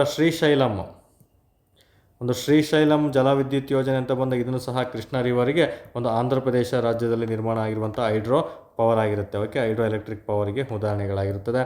ಇನ್ನು ತುಂಬ ಬಾರಿ ಪದೇ ರಿಪೀಟ್ ಆಗಿರುವಂತಹ ಒಂದು ಟಾಪಿಕ್ ಅಂತ ಬಂದಾಗ ನಾಥ್ಪಾ ಮತ್ತು ಜಾಕ್ರಿ ಅಂತ ಒಂದು ಬರುತ್ತೆ. ನಾಥ್ಪಾ ಮತ್ತು ಜಾಕ್ರಿ ಇದೆಲ್ಲ ಒಂದು ವೆಬ್ಸೈಟ್ ಕ್ವಶನ್ಗಳಲ್ಲೂ ಇರ್ತವೆ. ಇದೊಂದು ಹೈಡ್ರೋ ಎಲೆಕ್ಟ್ರಿಕ್ ಪವರ್ ಪ್ಲ್ಯಾಂಟಿಗೆ ಉದಾಹರಣೆಗಳಾಗಿರ್ತವೆ ಸ್ನೇಹಿತರೆ. ನಾಥ್ಪಾ ಜಾಕ್ರಿ ಅನ್ನೋದು ಏನು ಅಂತಲೂ ಕೇಳ್ತಾನೆ ಕೆಲವೊಮ್ಮೆ. ಹೈಡ್ರೋ ಎಲೆಕ್ಟ್ರಿಕ್ ಪವರ್ ಪ್ಲ್ಯಾಂಟಿಗೆ ಉದಾಹರಣೆ ಆಗಿರುತ್ತೆ, ಜಲವಿದ್ಯುತ್ ಯೋಜನೆಗೆ ಉದಾಹರಣೆ ಆಗಿರ್ತದೆ. ಇದು ಎಲ್ಲಿ ಕಂಡುಬರುತ್ತೆ ಅಂತ ಪ್ರಶ್ನೆ ಕೇಳ್ತಾನೆ. ಹಿಮಾಚಲ ಪ್ರದೇಶದಲ್ಲಿ ಕಂಡುಬರುವಂತಹ ಜಲವಿದ್ಯುತ್ ಯೋಜನೆ ಆಗಿರ್ತದೆ. ಇನ್ನು ಸರ್ದಾರ್ ಸರೋವರ ಜಲವಿದ್ಯುತ್ ಯೋಜನೆ ಎಲ್ರಿಗೂ ಗೊತ್ತು, ಆಲ್ರೆಡಿ ಹೇಳಿದ್ದೀನಿ. ಒಂದು ನರ್ಮದಾ ನದಿಗೆ ಕಟ್ಟಿರೋದು. ಇದು ಗುಜರಾತ್ನಲ್ಲಿ ಇರುವಂತಹ ಒಂದು ಜಲವಿದ್ಯುತ್ ಯೋಜನೆ ಆಗಿರುತ್ತೆ. ಇದು world second largest concrete dam. Okay, ಪ್ರಪಂಚದ 2ನೇ ಒಂದು ಸಿಮೆಂಟಿಂದ ಮಾಡಿರುವಂತಹ ಡ್ಯಾಮ್ ಯಾವುದಂತ ಕೇಳಿದರೆ ಸರ್ದಾರ್ ಸರೋವರ ಅಣೆಕಟ್ಟು ಆಗಿರುತ್ತೆ. ಅದನ್ನು ಸಹ ಸ್ವಲ್ಪ ಮಟ್ಟಿಗೆ ನಮಗೆ ಎಕ್ಸಾಮ್ ದೃಷ್ಟಿಯಿಂದ ಇಂಪಾರ್ಟೆಂಟ್ ಆಗಿರ್ತದೆ ಸ್ನೇಹಿತರೆ. ಇನ್ನು ಬಕ್ರಾನಂಗಲ್ ಹೈಡ್ರೋ ಎಲೆಕ್ಟ್ರಿಕ್ ಪವರ್ ಪ್ಲಾಂಟ್ ಇದು ಯಾವ ನದಿಗೆ ಸಂಬಂಧಪಟ್ಟಿದೆ? ಸಟ್ಲೇಜ್ ನದಿಗೆ ಸಂಬಂಧಪಟ್ಟಿರುವಂತಹ ಒಂದು ಹೈಡ್ರೋ ಎಲೆಕ್ಟ್ರಿಕ್ ಪವರ್ ಪ್ಲಾಂಟ್ ಆಗಿರುತ್ತೆ. ಇದು ಪಂಜಾಬ್ ಮತ್ತು ಹರಿಯಾಣ ರಾಜ್ಯದಲ್ಲಿ ಹರಿಯುವಂತಹ ಇದಾಗಿರ್ತದೆ ಸ್ನೇಹಿತರೆ. ನಂತರ ನಾಗಾರ್ಜುನ ಸಾಗರ ಹೈಡ್ರೋ ಪವರ್ ಪ್ಲಾಂಟ್ ಬಂದು ಇದನ್ನು ಸಹ ಕೃಷ್ಣ ರಿವರ್ಗೆ ಆಂಧ್ರ ಪ್ರದೇಶದಲ್ಲಿದೆ. ನಂತರ ನಮಗೆ ಶಿವನ ಸಮುದ್ರ ಎಲ್ರಿಗೂ ಗೊತ್ತು, ಕರ್ನಾಟಕದಲ್ಲಿದೆ. ಅದನ್ನೇನು ಹೇಳೋದಕ್ಕೆ ಹೋಗಲ್ಲ ನಾನು, ಅದನ್ನು ಸಹ ಎಕ್ಸಾಮ್ ದೃಷ್ಟಿಯಿಂದ ನಮಗೆ ಇಂಪಾರ್ಟೆಂಟ್ ಆಗಿರುತ್ತೆ ಸ್ನೇಹಿತರೆ. ನಂತರ ನಮಗೆ the oldest hydel power station in India ಯಾವುದು ಅಂತ ಕೇಳ್ತಾನೆ. ಸಿದ್ರಪಾಂಗ್ ಅಂತ ಬರುತ್ತೆ. ಇದು ವೆಸ್ಟ್ ಬೆಂಗಾಲ್, ಕೋಲ್ಕತ್ತಾ, ಡಾರ್ಜಿಲಿಂಗ್ ಅಂತ ಬರುತ್ತಲ್ಲ, ಇದು ಡಾರ್ಜಿಲಿಂಗ್ನಲ್ಲಿ ಕಂಡುಬರುವಂಥದ್ದಾಗಿರ್ತದೆ. ಓಕೆ, ಡಾರ್ಜಿಲಿಂಗಲ್ಲಿ ಕಂಡುಬರುವಂತಹ the oldest hydel power station in India ಯಾವುದು ಅಂತ ಕೇಳಿದರೆ Sidrapong hydroelectric power station ಆಗಿರುತ್ತೆ, ನೆನಪಲ್ಲಿರಬೇಕು. ಓಕೆ, ಇದು ಓಲ್ಡೆಸ್ಟ್ ಅಂತ ನೆನಪಲ್ಲಿ ಇಟ್ಕೊಂಡಿರ್ಬೇಕು, ಇಂಪಾರ್ಟೆಂಟ್ ಆಗುತ್ತೆ ಎಕ್ಸಾಮ್ ದೃಷ್ಟಿಯಿಂದ. ಹಾಗಾಗಿ ಎಕ್ಸಾಮಲ್ಲಿ ಕೇಳ್ತಾನೆ, ಈ ಕಡೆ ತೈರಿ, ಕೊಯ್ನಾ, ಶ್ರೀಶೈಲಂ, ನಾಥ್ಪ, ಜಾಕ್ರಿ ಮತ್ತು ನಾಗಾರ್ಜುನ ಅಥವಾ ಸಿದ್ಧರಾಪಂಗ ಅಂತ ಕೊಟ್ಬಿಟ್ಟು ಈ ಕಡೆ ಆ ಸ್ಟೇಟ್ಗಳನ್ನು ಕೊಟ್ಟಿರ್ತಾರೆ. ಮ್ಯಾಚ್ ದಿ ಫಾಲೋಯಿಂಗ್ ಕೇಳೋಂಥ ಚಾನ್ಸಸ್ಸು ತುಂಬಾ ಇರುತ್ತೆ, ನೆನಪಲ್ಲಿ ಇಟ್ಕೋಬೇಕಾಗುತ್ತೆ ಸ್ನೇಹಿತರೆ. ನೋಡಿ, ಶಾನನ್ ಅನ್ನೋದು ಸುದ್ದಿಯಲ್ಲಿದೆ ಅಂತ ಬಂದಾಗ ಅದು ರಿಲೇಟೆಡ್ ಸಂಬಂಧಪಟ್ಟಂತೆ ನಿಮಗೆ ಬೇರೆ ಬೇರೆ ಜಲವಿದ್ಯುತ್ ಯೋಜನೆಗಳನ್ನು ಕೇಳ್ತಾರೆ. ನಾನು ಮೋಸ್ಟ್ ಇಂಪಾರ್ಟೆಂಟ್ ಹೇಳಿದ್ದೀನಿ. ಸೊ ಇನ್ನೂ ಇಂಪಾರ್ಟೆಂಟ್ ಇದ್ದರೆ ನೀವೇ ಗೂಗಲ್ ಸರ್ಚ್ ಮಾಡಿ ಬರೆದಿಟ್ಕೋಬೇಕಾಗುತ್ತೆ. ಹಾಗಾದರೆ ಇಲ್ಲಿ ನಾವು ಸರಿ ಉತ್ತರ ಯಾವುದಾಗಿರುತ್ತೆ, ಇಲ್ಲಿ ಮೊದಲನೇ ಆಪ್ಷನ್ ಸರಿ ಇದೆ ಅಂತ ಈಸಿಯಾಗಿ ಗೆಸ್ ಮಾಡ್ತೀರಾ. ಇನ್ನು ಬಿ ಎಸ್ ನದಿಯ ಉಪನದಿ ಉಹಲ್ ಆಗಿದೆಯಲ್ಲ ಅಂತ ನೀವು ಗೆಸ್ ಮಾಡಬೇಕಾಗುತ್ತೆ. ಎಸ್, ಇದು ರೈಟ್ ಆಗಿದೆ. ಹಾಗಾಗಿ ಇಲ್ಲಿ ಸರಿ ಉತ್ತರ ಬಂದು ಎ ಮತ್ತು ಬಿ ಸರಿ ಉತ್ತರ ಆಗಿರ್ತದೆ ಸ್ನೇಹಿತರೆ. ಓಕೆ, ಹಾಗಾದರೆ ನಾವು ಮುಂದಿನ ಪ್ರಶ್ನೆ ನೋಡ್ತಾ ಬರೋಣ. ಮುಂದಿನ ಪ್ರಶ್ನೆ ಈ ರೀತಿ ಇದೆ, ತುಂಬ ಒಳ್ಳೆ ಇಂಪಾರ್ಟೆಂಟ್ ಪ್ರಶ್ನೆ ಆಗಿರುತ್ತೆ. ಇದು ಸಹ ಈ ರೀತಿಯೂ ಸಹ ನಿಮಗೆ ಸಚಿವಾಲಯಗಳ ಮೇಲೆ ಪ್ರಶ್ನೆಗಳನ್ನು ಕೇಳಲಾಗ್ತದೆ ಸ್ನೇಹಿತರೆ. ಇತ್ತೀಚೆಗೆ ಈ ಕೆಳಗಿನ ಯಾವ ಸಚಿವಾಲಯವು ಪರ್ಯಾತನ್ ಮಿತ್ರ ಮತ್ತು ಪರ್ಯಾತನ್ ದೀದಿ ಎಂಬ ಉಪಕ್ರಮವನ್ನು ಜಾರಿಗೊಳಿಸಲಾಗಿದೆ? ಸೊ ಈ ಥರ ಟಾಪಿಕನ್ನು ನೀವು ಓದಿದರೆ ಮಾತ್ರ ಈಸಿಯಾಗಿ ಉತ್ತರಿಸೋಕ್ಕಾಗುತ್ತೆ. ಎಲ್ಲಿ ಒನ್ ವರ್ಡ್ ಕೊಟ್ಟಿರ್ತಾರೋ ಅದು ನಮಗೆ ತುಂಬ ಡೇಂಜರ್ ಆಗಿರ್ತದೆ ಸ್ನೇಹಿತರೆ. ಆಲ್ಮೋಸ್ಟ್ ನಾವು ಸ್ಟೇಟ್ಮೆಂಟ್ ಪ್ರಶ್ನೆಗಳಿಗೆ ಈಸಿಯಾಗಿ ಉತ್ತರಿಸ್ಬೋದು, ಒಂದು ಲೆವೆಲಿಗೆ ಗೆಸ್ ಮಾಡ್ಬೋದು. ಬಟ್ ಈ ರೀತಿ ಒನ್ ವರ್ಡ್ ಕೊಟ್ಟಾಗ ಆ ಕಾನ್ಸೆಪ್ಟನ್ನು ಓದಿದರೆ ಮಾತ್ರ ನೀವು ಗೆಸ್ ಮಾಡೋದಕ್ಕಾಗುತ್ತೆ. ಮತ್ತು ಎಷ್ಟು ನೀವು ಡೆಪ್ತ್ ಕರೆಂಟ್ ಅಫೇರ್ಸನ್ನು ಓದಿರ್ತೀರ ಅಷ್ಟು ಸುಲಭವಾಗಿ ಪ್ರಶ್ನೆಗಳು ನಿಮ್ಮ ಕಣ್ಣಿಗೆ ಕಾಣ್ತಾ ಇರ್ತವೆ. ಪರ್ಯಾತನ್ ಮಿತ್ರ ಅಂತಿದೆ, ಪರ್ಯಾತನ್ ದೀದಿ ಅಂತಿದೆ. ಸೊ ಮಿತ್ರ ಅಂತ ಇದೆ, ಇದೇನಾದರೂ ಕೃಷಿಗೆ ಸಂಬಂಧಪಟ್ಟಿದ್ದ ಅಂತ ಕೆಲವೊಬ್ರು ಗೆಸ್ ಮಾಡ್ಬೋದು. ಇನ್ನು ದೀದಿ ಅಂತ ಇದೆ, ದೀದಿ ಅಂತ ಬಂದಾಗ ಏನಾದರೂ ಸಂಸ್ಕೃತಿಗೆ ಸಂಬಂಧಪಟ್ಟಿದೆ ಅಂತಲೂ ಸಹ ಗೆಸ್ ಮಾಡ್ತಾ ಬರ್ಬೋದು. ಸೊ ಹಾಗಾಗಿ ಮತ್ತೆ ಪರ್ಯಾತನ್ ಮಿತ್ರ, ಪರ್ಯಾತನ್ ದೀದಿ ಅಂತ ಇದೆ. ಸೊ ಏನಾದರೂ ಕೈಗಾರಿಕೆಯಲ್ಲಿ ಏನಾದರೂ ಡಿಫ್ರೆಂಟಾಗಿ ಮಾಡ್ತಾ ಇದ್ದಾರಾ ಅಂತಲೂ ಸಹ ಗೆಸ್ ಮಾಡೋಂಥ ಈ ಥರ 4 ಆಪ್ಷನ್ಗಳು ನಿಮಗೆ ಕನ್ಫ್ಯೂಷನ್ ಆಗುವಂಥ ಚಾನ್ಸಸ್ ಇರುತ್ತೆ. ಹಾಗಾದರೆ ನಾವು ನೋಡ್ತಾ ಬರೋಣ, ಏನಿದು ಪರ್ಯಾತನ್, ಪರ್ಯಾತನ್ ಮಿತ್ರ ಮತ್ತು ದೀದಿ ಇವೆರಡೂ ಸಹ ನಮಗೆ ಇತ್ತೀಚೆಗೆ ಒಂದು ಪ್ರವಾಸೋದ್ಯಮ ಇಲಾಖೆ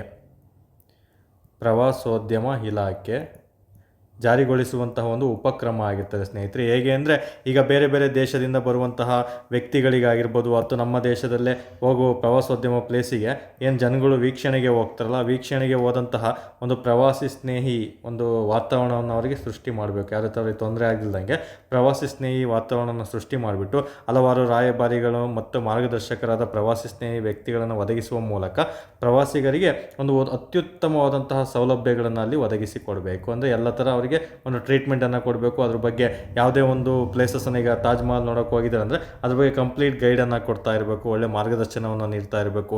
ಮತ್ತು ನಮ್ಮ ಕಲೆ ಮತ್ತು ನಮ್ಮ ಪ್ರಾಚೀನ ಹಿರಿಮೆ ಮತ್ತು ನಮ್ಮ ಸಂಸ್ಕೃತಿ ಇವುಗಳನ್ನೆಲ್ಲ ಅವರಿಗೆ ನೀಟಾಗಿ ಒದಗಿಸಿ ಕೊಟ್ಬಿಟ್ಟು ಒಳ್ಳೆ ಪ್ರವಾಸಿ ಸ್ನೇಹಿ ಅಂದರೆ ಯೂಸರ್ ಫ್ರೆಂಡ್ಲಿ ಅಂತ ಕರಿತೀವಲ್ಲ, ಅಥವಾ ಪ್ರವಾಸಿ ಸ್ನೇಹಿ ಆಗಿರ್ಬೋದು, ಟೂರಿಸಮ್ ಫ್ರೆಂಡ್ಲಿ, ಈ ರೀತಿ ಏನು ನಾವು ವರ್ಕ್ ಮಾಡ್ಬೇಕಾದ್ರೆ ಯೂಸರ್ ಫ್ರೆಂಡ್ಲಿ ಆಗಿರಬೇಕಪ್ಪ, ವರ್ಕಾಲಿಕ್ ಆಗಿರಬೇಕಪ್ಪ ಅಂತೀವಲ್ಲ, ಆ ರೀತಿ ಬಂದವರಿಗೆ ಕ್ಲೀನಾಗಿ ಏನಿಲ್ಲ, ಅತಿಥಿಗಳಿಗೆ ಬಂದವರಿಗೆ ನಮ್ಮ ಭಾರತ ಅತಿಥಿಗಳಾಗಿರ್ಬೋದು ಅಥವಾ ಬೇರೆ ದೇಶದಿಂದ ಬಂದಂಥ ಅತಿಥಿಗಳು ಪ್ರವಾಸೋದ್ಯಮ ಪ್ಲೇಸ್ಗಳಲ್ಲಿ ತುಂಬ ಕ್ಲೀನಾಗಿ ಸೌಲಭ್ಯಗಳನ್ನು ಕಲ್ಪಿಸಿಕೊಟ್ಟು ಅವರಿಗೆಲ್ಲ ಆಕರ್ಷಣೆ ಮತ್ತು ಆಸಕ್ತಿಕರನ್ನಾಗಿಸುವಂತಹ ಗುರಿಗಳನ್ನು ಹೊಂದಿರೋದೇ ಈ ಪರ್ಯಾತನ್ ಮಿತ್ರ, ಪರ್ಯಾತನ್ ದೀದಿ ಉಪಕ್ರಮ ಆಗಿರುತ್ತೆ. ಇದು ಪ್ರವಾಸೋದ್ಯಮ ಒಂದು ಇಲಾಖೆ ಜಾರಿಗೆ ತಂದಿರ್ತದೆ ಸ್ನೇಹಿತರೆ.